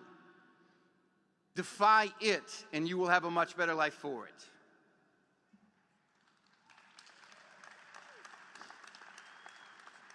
Congratulations on this incredible day. I know you worked very hard to be here. I know these are turbulent times. I'm proud of you. Karen and I are proud of you. My mom and I are proud of you.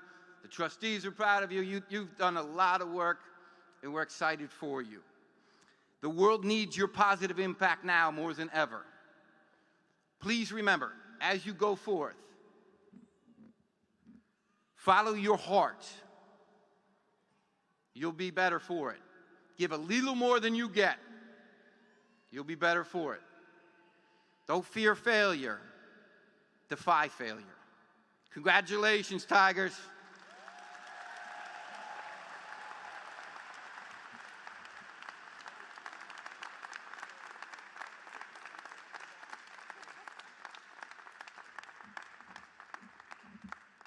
I did it again. First of all, give Rob another round of applause. Follow your heart. Give more than you get. Never fear failure. Those are incredible words of wisdom. We have this small token, Rob, and we hope you will remember this day with pleasure.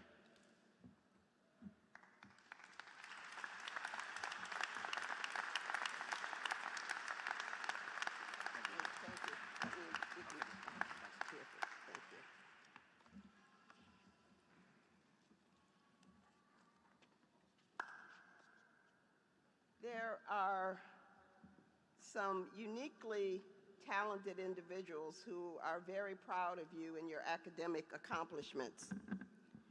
I'm speaking of the faculty here at Roxbury Community College. I know we asked you to do this earlier, but we want to ask you again to please extend your appreciation to your faculty for their scholarship, teaching, and commitment with a warm round of applause.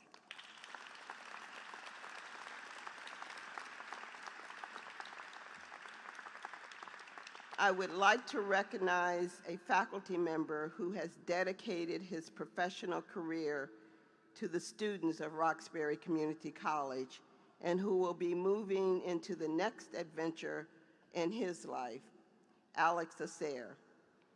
Alex, please accept our sincere wishes for good health and happiness as you embark on your next adventure.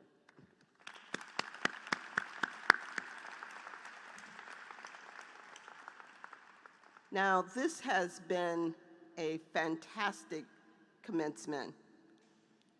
I hope you are inspired.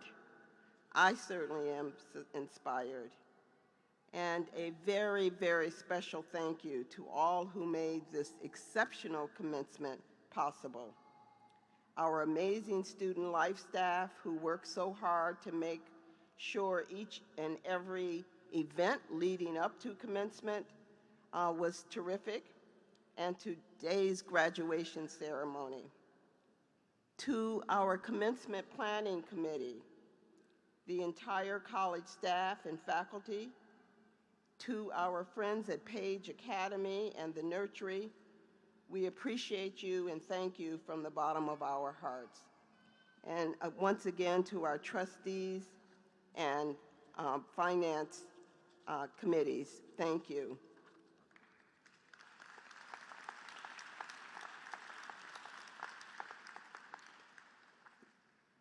Now it is time, it's your time to recognize you. You've heard from amazing speakers. You've heard from Rob Hale, who gave you such good advice. You've heard from Vice President Gibson and others.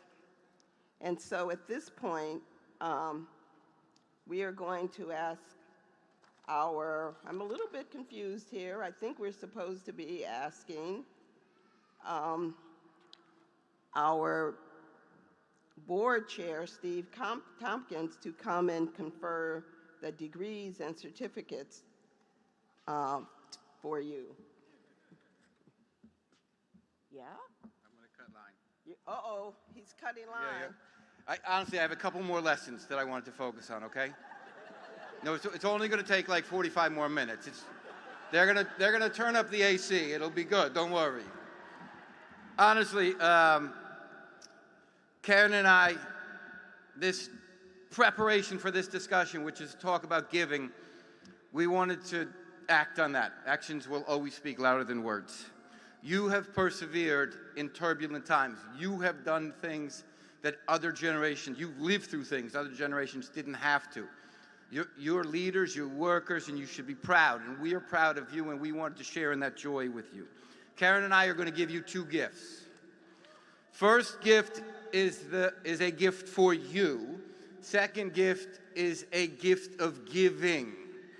The pandemic has heightened our need for sharing, caring, and giving. Our community needs your help more than it ever has before. There are 400 customized and full envelopes in a bag over there. They're going to be brought in by the drummers from Page Academy. They have been customized by Nursery Early Education. Give a shout out to Nursery and Page, please. One of the envelopes says gift, and one of the envelopes says give. The first is our gift for you. The second is our gift for you to give.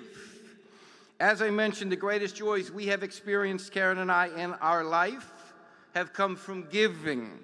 We want you to share in the gift of giving. So now, today, you are going to get $1,000 cash.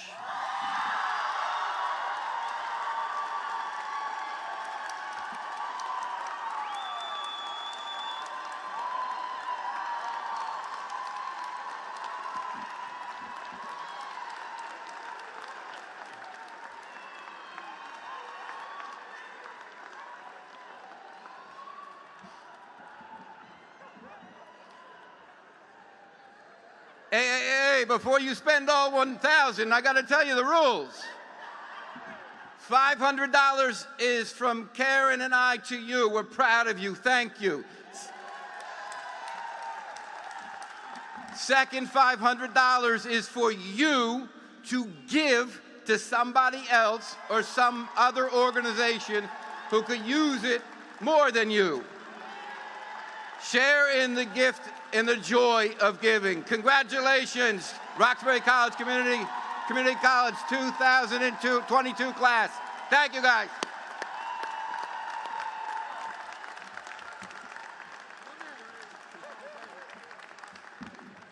What a gift. What a gift. Please give Rob and Karen one more round of applause.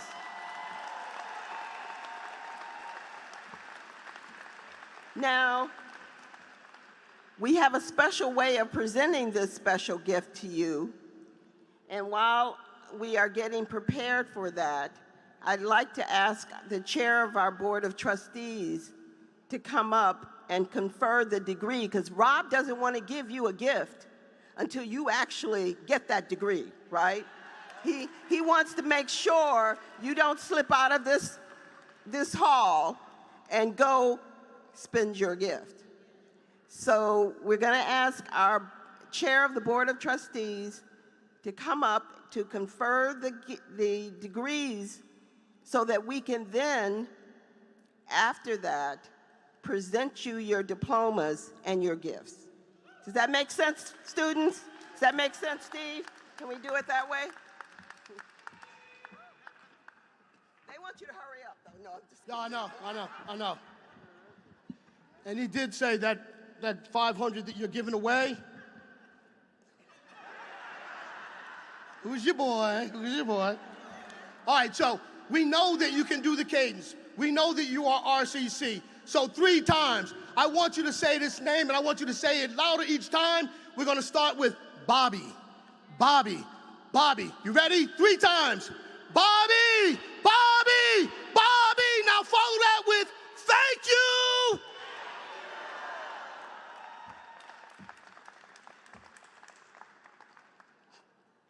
Madam President, on behalf of the Board of Trustees, let me once again extend congratulations to the class of 2022!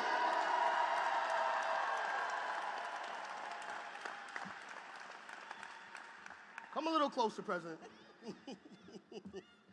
President Jenkins Scott, by the authority vested in me by the Commonwealth of Massachusetts and witnessed by the faculty of Roxbury Community College, I hereby present you with the authority to confer the Associate of Arts degrees, the Associate of Science degrees, and the Certificate of Completion upon these candidates!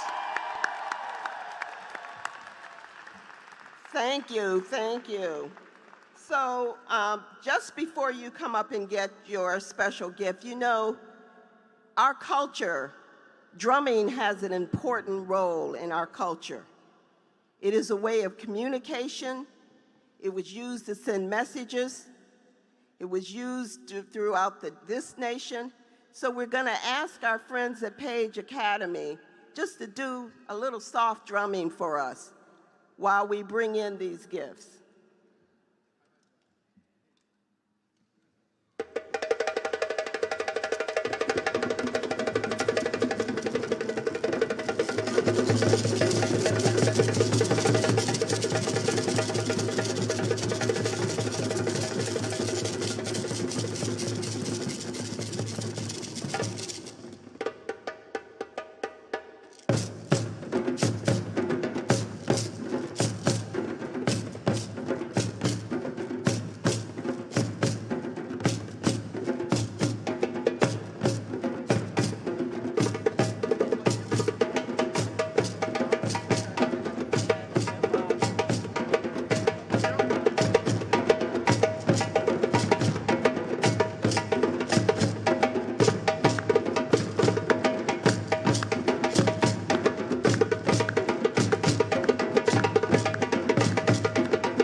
bring that gift in, isn't it?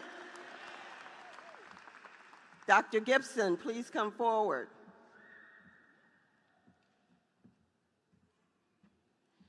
Will the candidates for the Associate of Arts, Associate of Science, and Certificates please rise?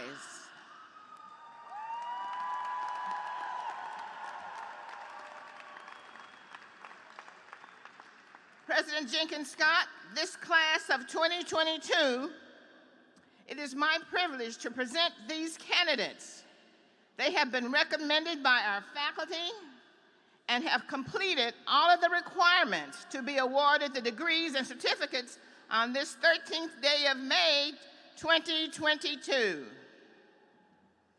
Thank you, Dr. Gibson. And I think we're going to have faculty to announce each student.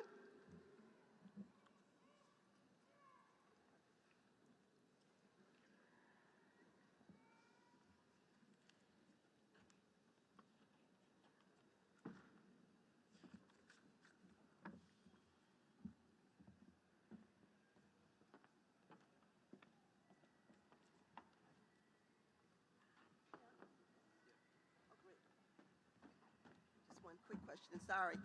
I want to introduce the other, I want to say the better half of Mr. Rob Hale, Karen Hale.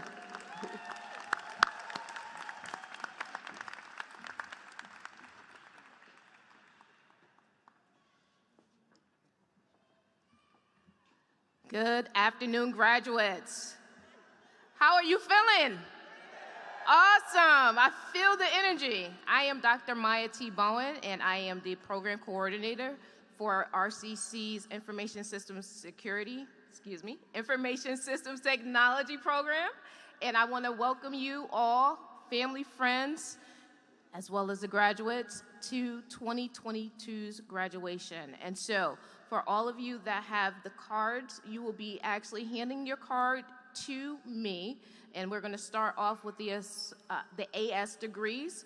Please let me know how it is that your name should be pronounced. And from there, you will be greeting our administrators, shaking their hands, and the president, and receiving your gift over on the right-hand side, okay? All right, are we ready? All right.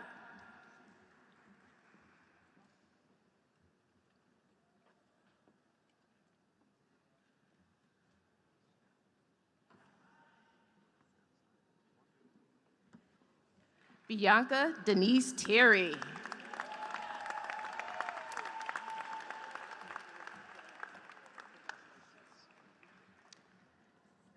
Shadia,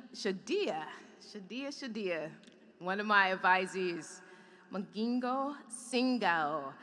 Congratulations, Web Technologies, highest honors, highest honors.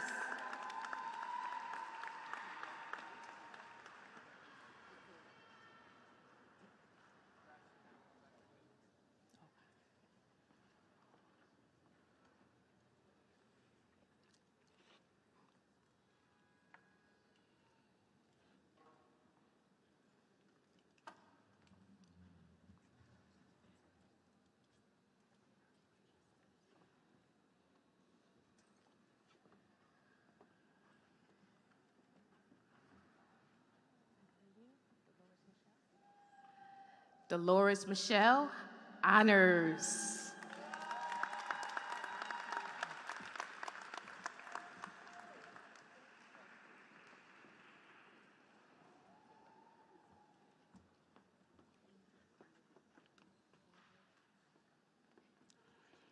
Ingrid Franco, honors.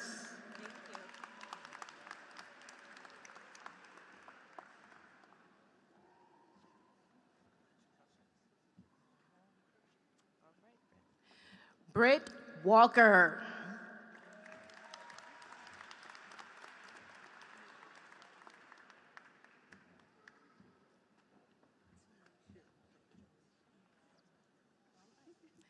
Tanisha Smith.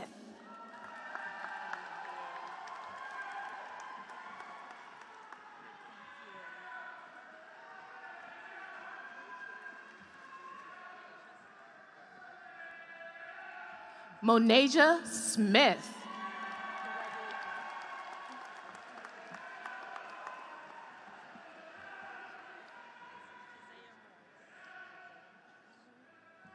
Josiah Morse.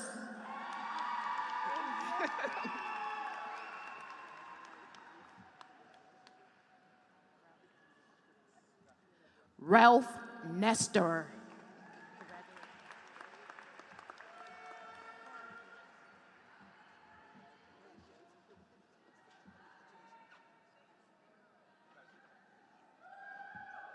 Anitra S. Warren.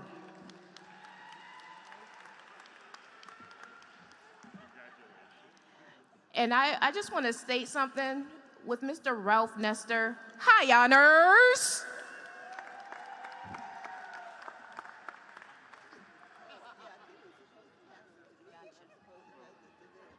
Natanya Washington Myers. Hi, honors.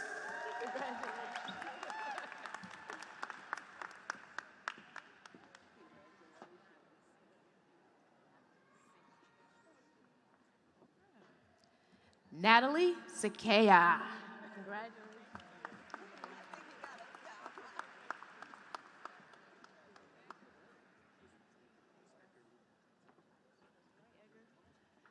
Edgar Lugo, highest honors.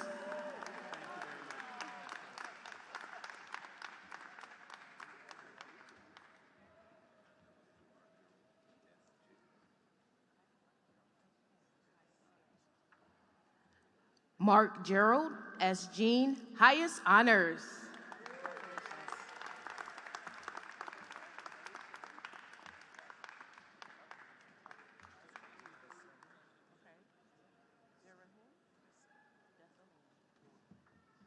Zerahun Desaline, honors.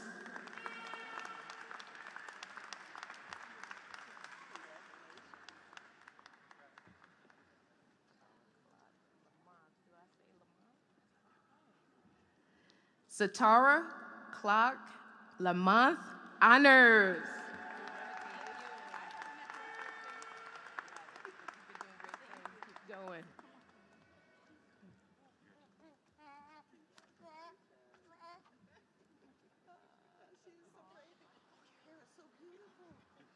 Paul Mossop, honors.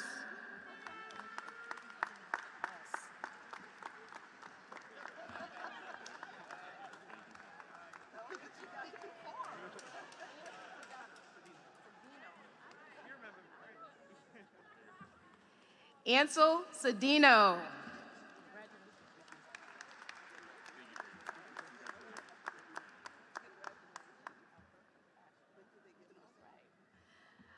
Alberto Castro, honors.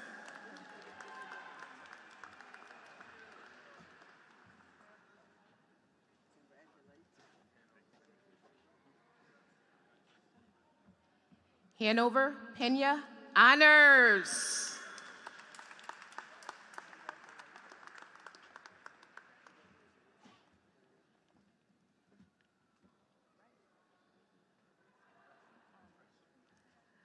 Whitney Marie Smith, honors.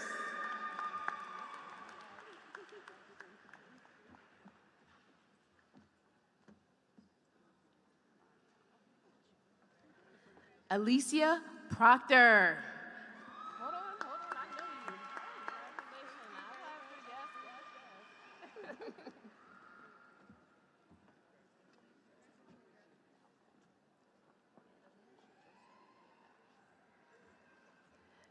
Adeline Joseph Theodat, honors.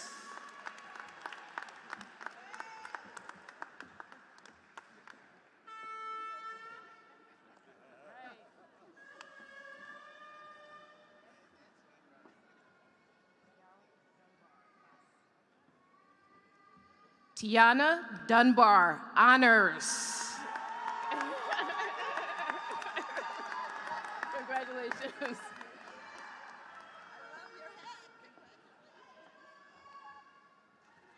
Victor Velasquez.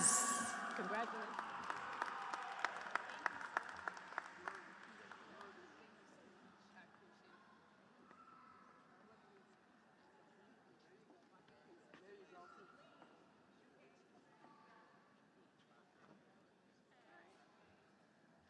Matthias Salima D.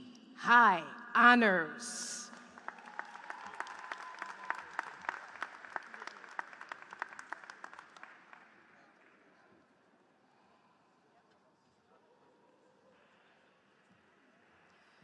Jordan Vassell.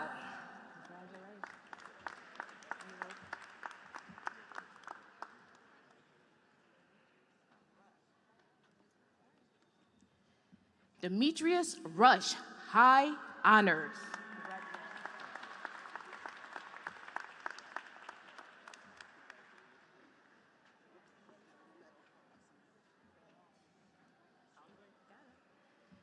Junior Sonatus.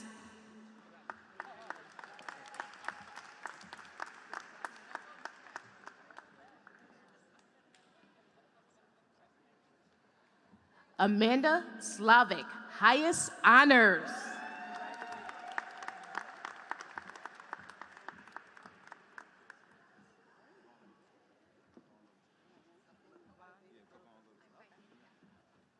Kavan Littleton. Kavan Littleton. All right.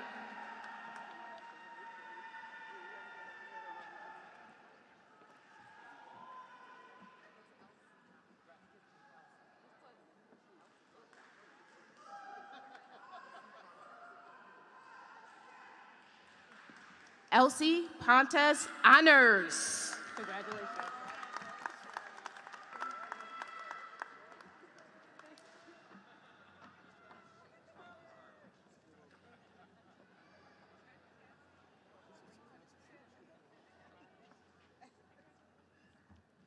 Shireen Desmarati Honors.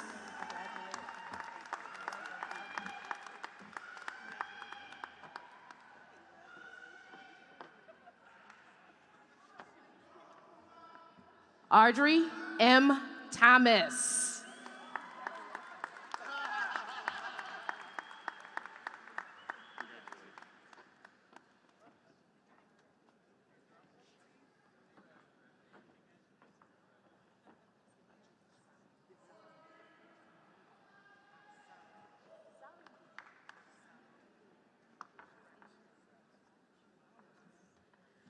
Christina Samdi, honors.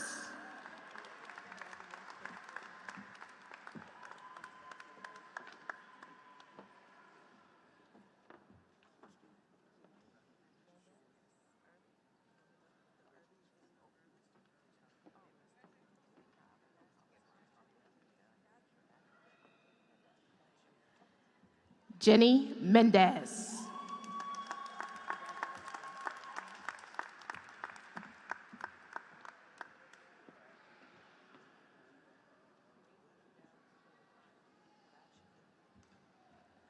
Marie Judelle Jean, honors.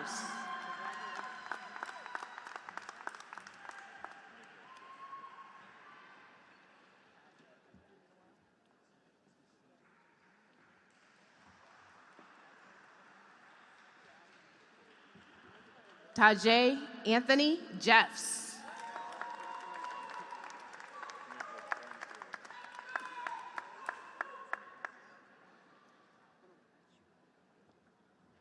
Miosha Rowell.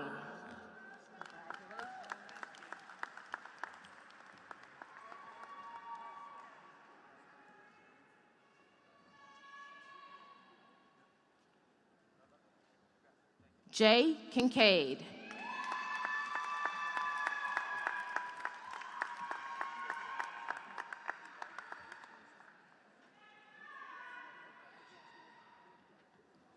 Musa Sandi.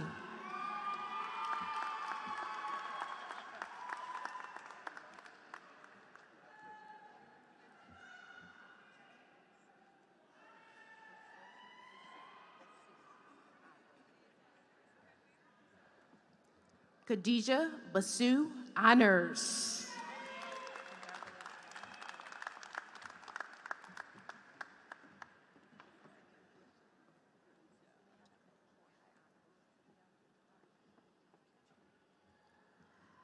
Ceciliana Bentoncourt, high honors.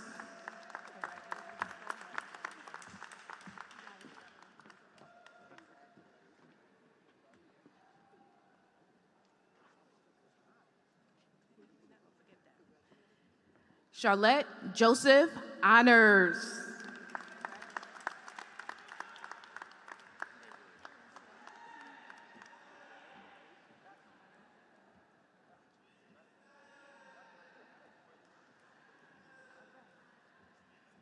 Kamira Walker.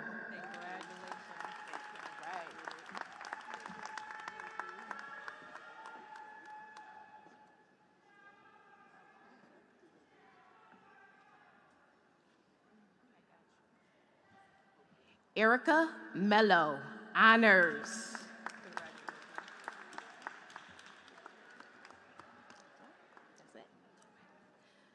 All right, I will turn the mic back to our president. That's all the graduates for our associate's degree. Oh, okay. My apologies. I made an error. So you all know that I teach IST, which is Information Systems Technology. Now you know I'm not a robot. All right, we're going to call up our associates AA degree earners.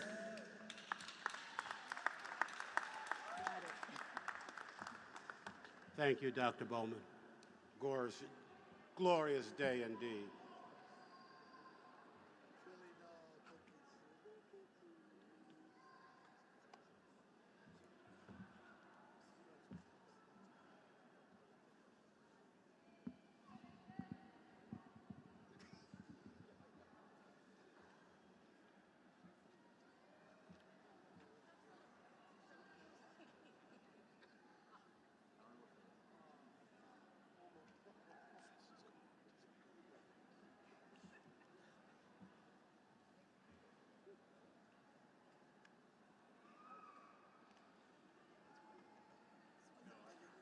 And now, our graduates.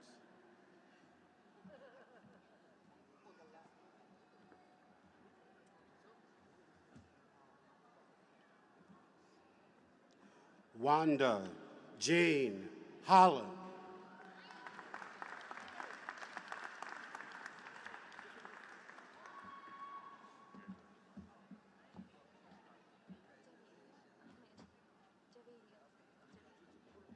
Javadia Ahmed, highest honors.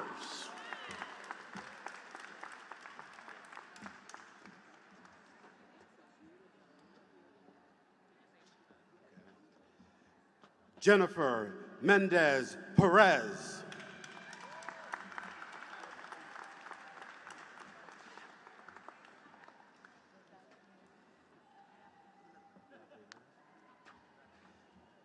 Daphne Lewis.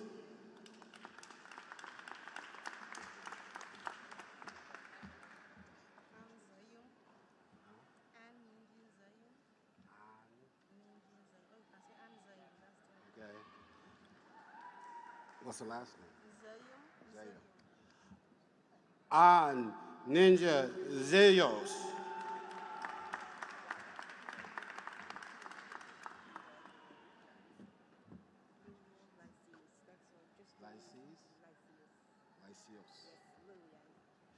Lillian Lysius, honors.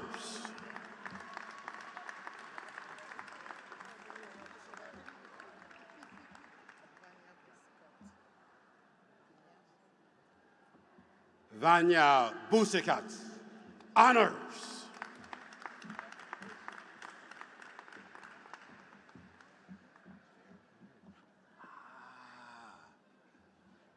Jessica Rosario, honors.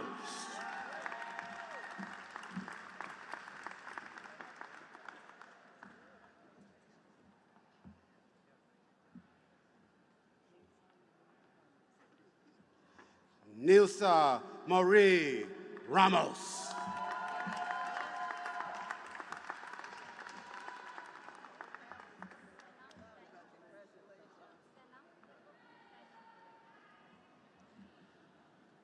Salam Daniel.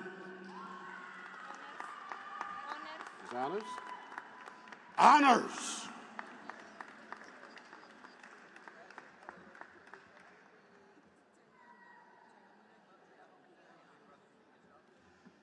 Taina Gabrielle, high honors.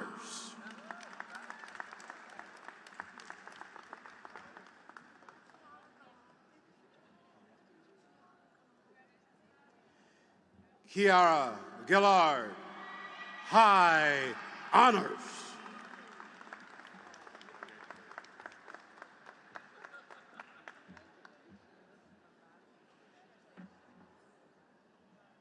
Ruth Mambale,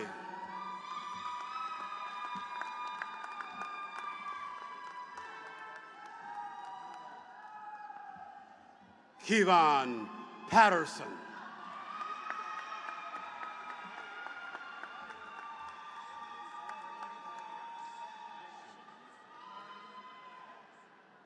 Shanice Maureen Williams,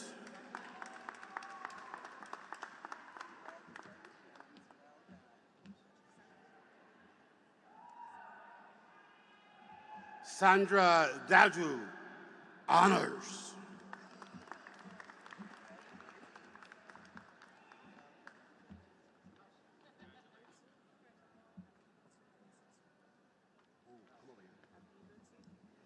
I say it here. Abibitsu Princess Okumba. High honors.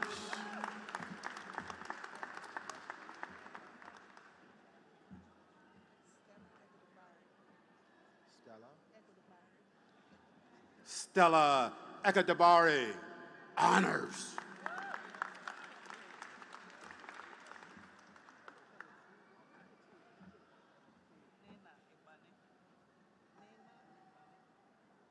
Nina Ibani, highest honors.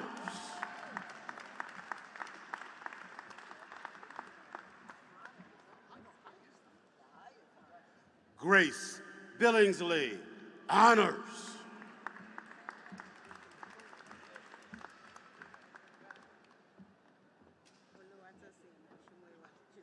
Yeah, you won't have to say that one. Oluwatosin Oshumoewa. High honors. Thank you.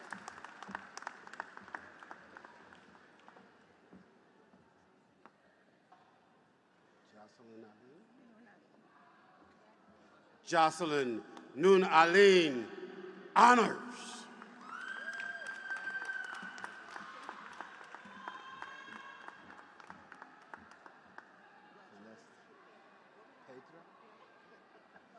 Vanessa Pedra, honors.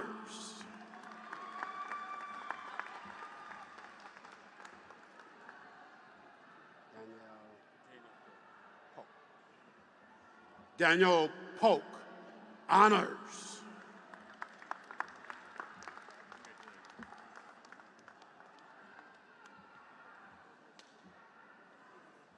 Angela Marie Richardson, highest honors.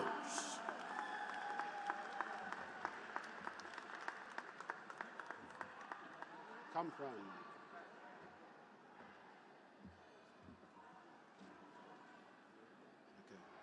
Calvin Yoko.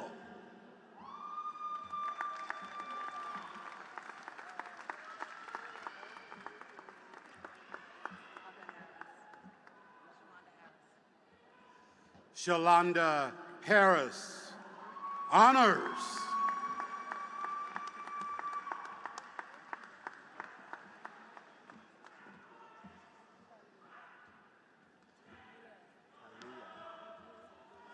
Talia Cruz.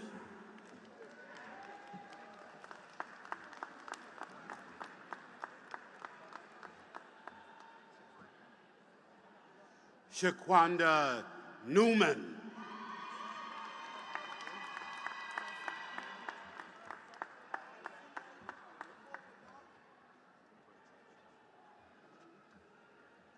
Tell me your name.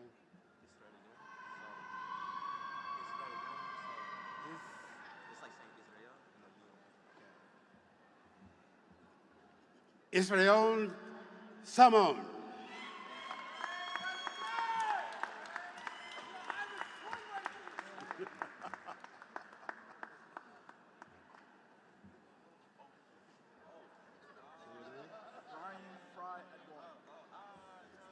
Brian Fry Edward, honors.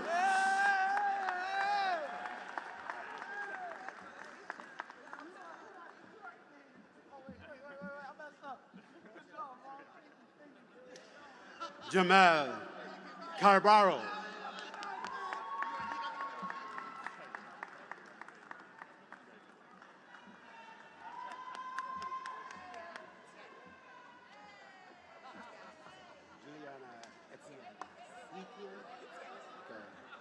Juliana Etienne, honors.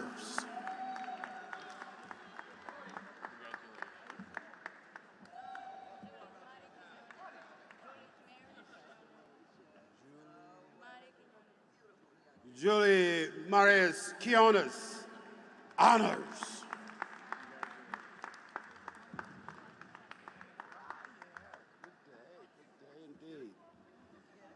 Desiree J. Swan, honors.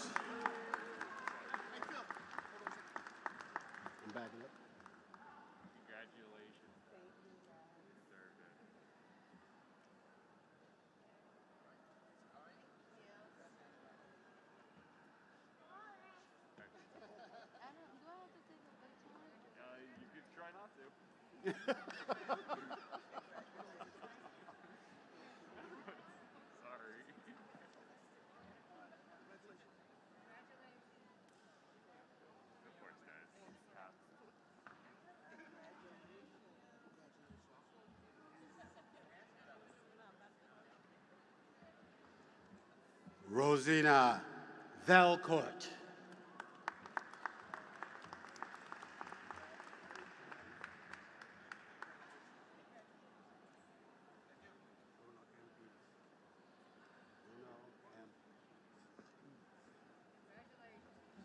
Bruno M. Peters.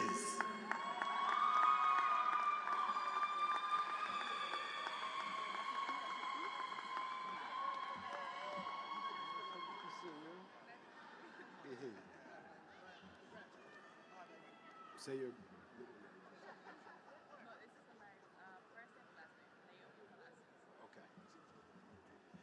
Naomi Placidos.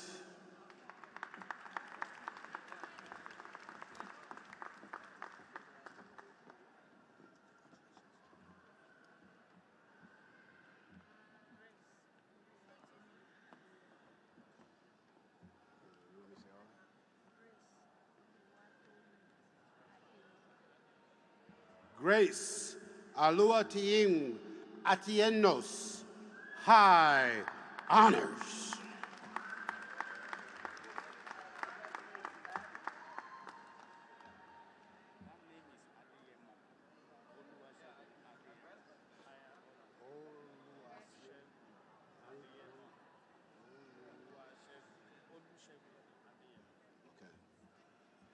Aluceon Adiamos, high honors.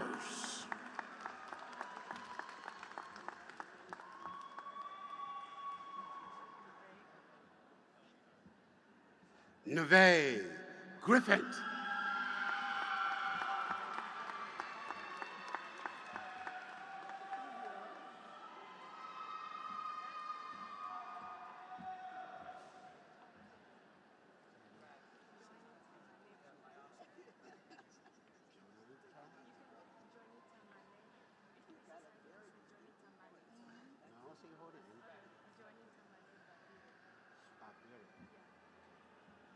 Jonita Malay Babira, highest honors.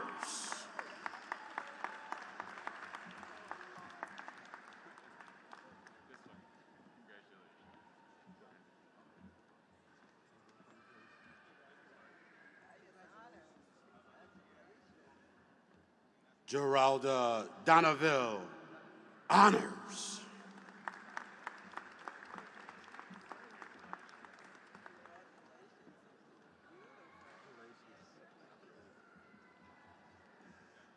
Lacar Clark.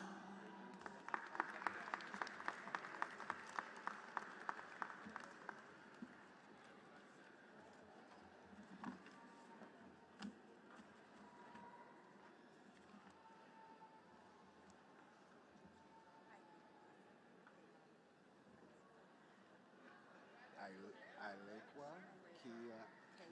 Keana. Ilequa Kiana Price Hooks.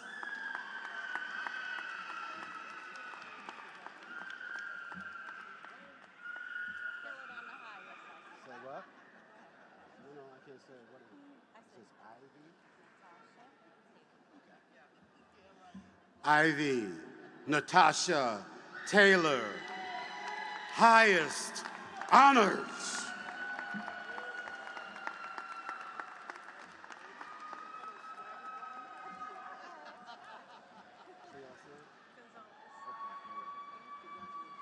Jessica R. Gonzalez, highest honors.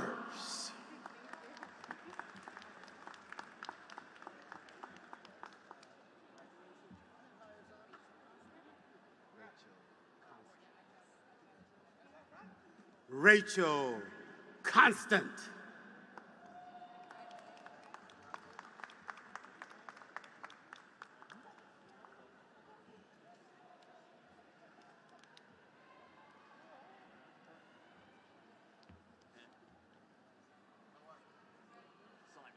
Simon Pollard.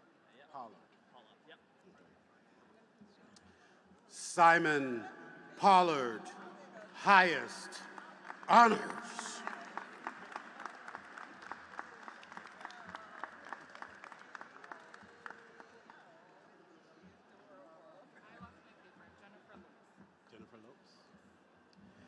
Jennifer Lopes.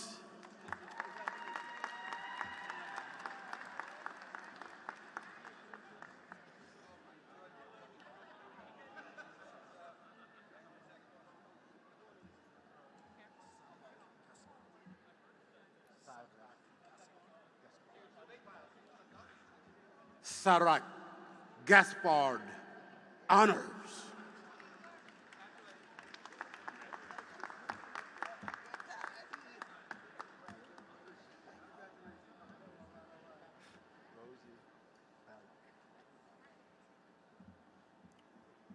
Rosie Bellows, honors.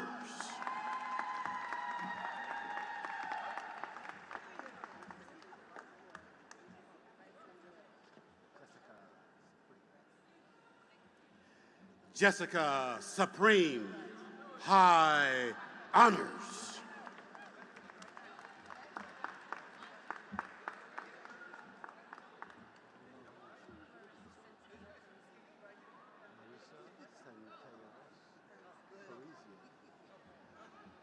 Mauricia Santelos Parisian.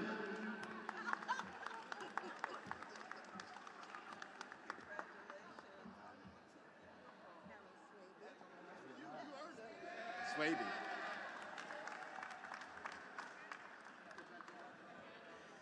Carol A. Swaby, honors.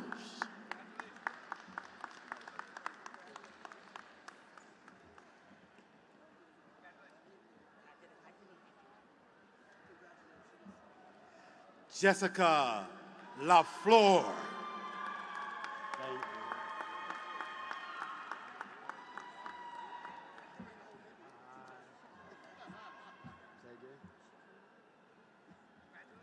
Shakima Davis.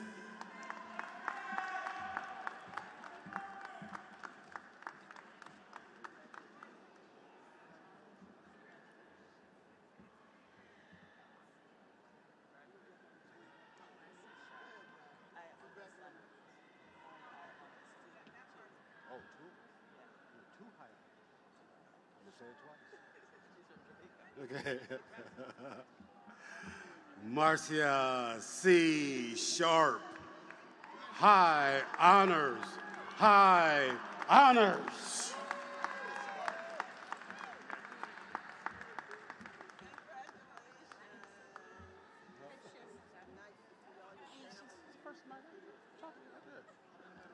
Say your middle name.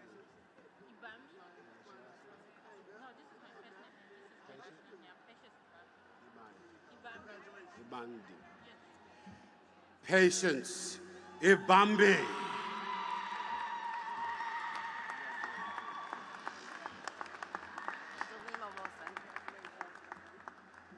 Delima Wilson.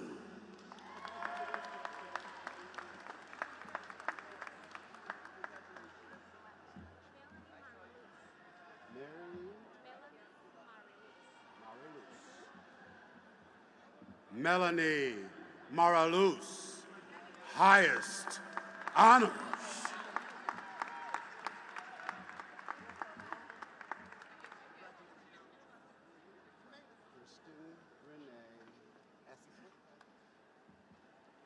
Kristen Renee Estwick, honors.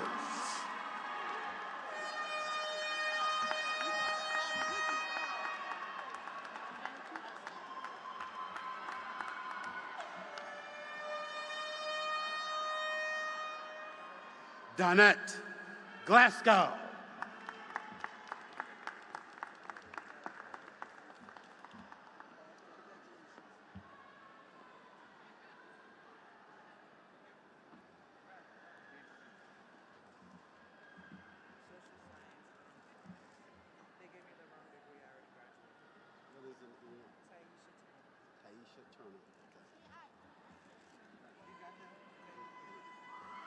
Taisha N. Turner, honors.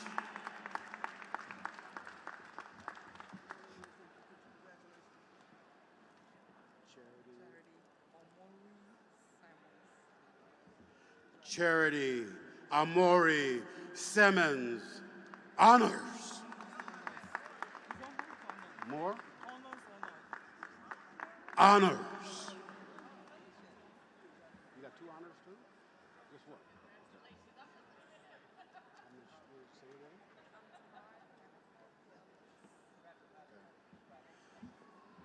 Tamar Jennifer Pierre Lewis, honors.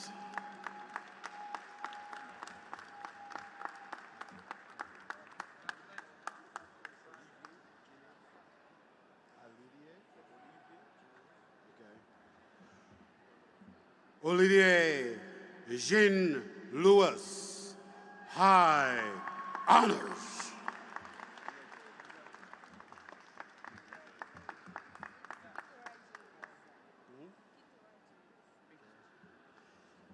Kitora Jean Lewis, highest honors.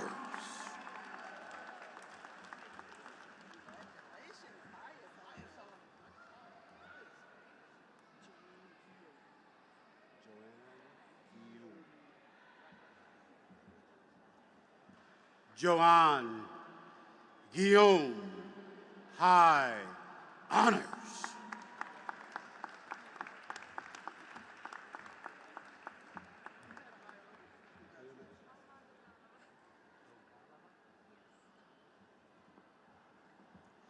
Ama Dogavla.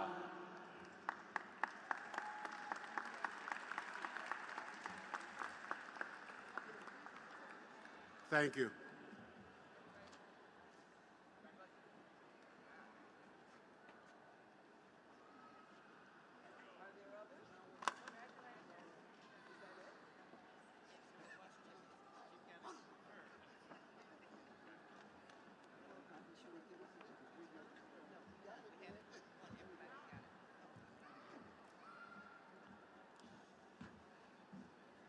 Graduates, I get to confer your degree by saying, by virtue of the authority vested in me by the Commonwealth of Massachusetts and the approval by the Board of Trustees of Roxbury Community College, I confer upon you and all those who have properly qualified the Associate of Arts, the Associate of Science, and certificates of completion, with all the honors, privileges, and responsibilities thereunto pertaining.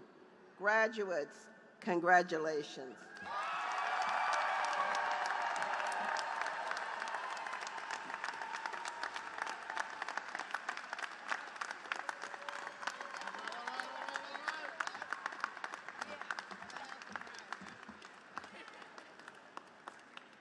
We are almost done. There is a wonderful reception in the gymnasium afterwards. Graduates, you may be seated for just a couple more minutes. I want to once again thank our honorees, Representative Liz Malia and City Councilor Fernandez Anderson. Please give them one more round of applause.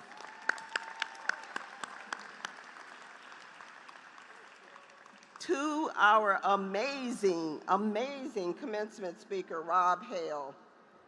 Thank you for your gift.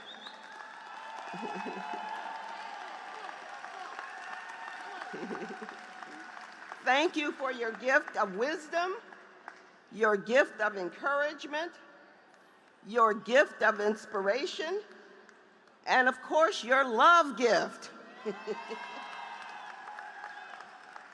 We are so honored to have your beautiful wife, Karen, and your mother with us.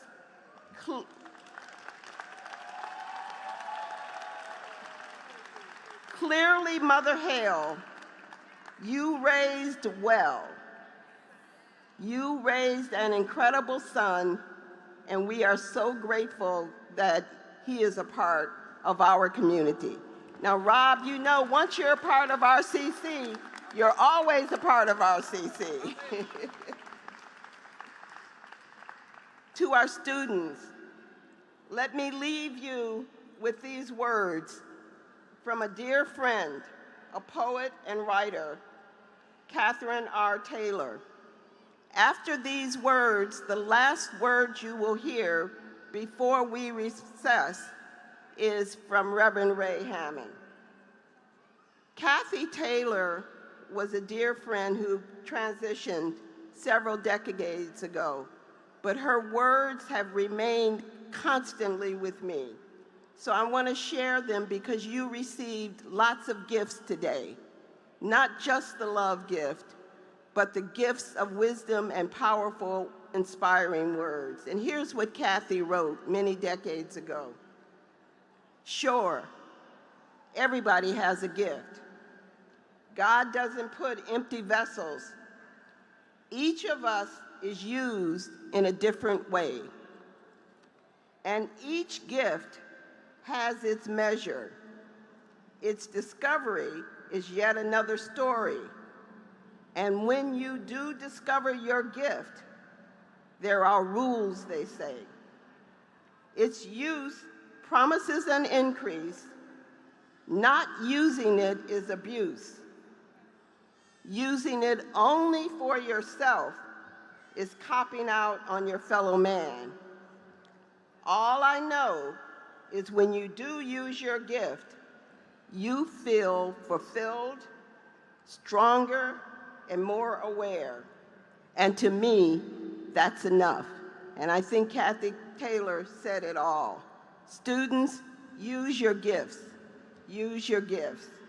Enjoy the rest of this day. And now you may stand. We're going to ask you to hold to hear from Reverend Ray Hammond, and then we have the last thing we do before we leave. Reverend Hammond. I'm going to ask everyone if you would please stand, those who are here as family and friends, the faculty. Again, our thanks to all those who have supported these graduates through these years. And those among the family and friends and faculty who are here who would like to, would you extend your right or left hand, or both, toward these students as a sign of the blessing we would like to place upon them as they go from this place? May God give you the grace to make wise choices and to be faithful to your commitments, always confident in the support of those surrounding you who love you. May God bless you with a sense of discomfort and unwillingness to accept simple answers, half-truths, and superficial relationships, so that you will live lives that are deep and rich and full. May God bless you with positive anger at injustice unflinching resistance in the face of oppression, and determination to end the exploitation of any and all people as you work for justice, equality, and peace. May God bless you with the foolishness to think that you can make a difference in the world so that you will do the things which others tell you cannot be done. Now may you never forget this day that you proved the naysayers wrong, and you proved those who believed in you right. You are a gift to the world, and may the Spirit of God be with you as together we say, amen. God bless you. Now, students, remain standing. Turn your tassel, and you are officially a graduate of Roxbury Community College.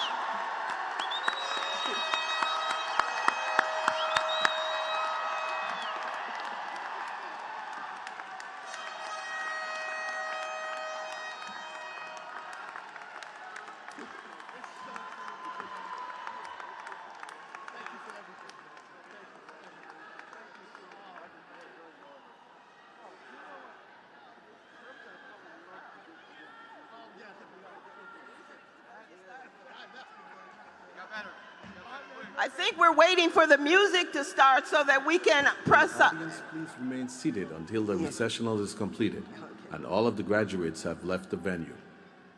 Guests will be able to join their graduates in the gymnasium for a reception. Please follow the directions of the marshals to maintain social distance as you walk to the gymnasium.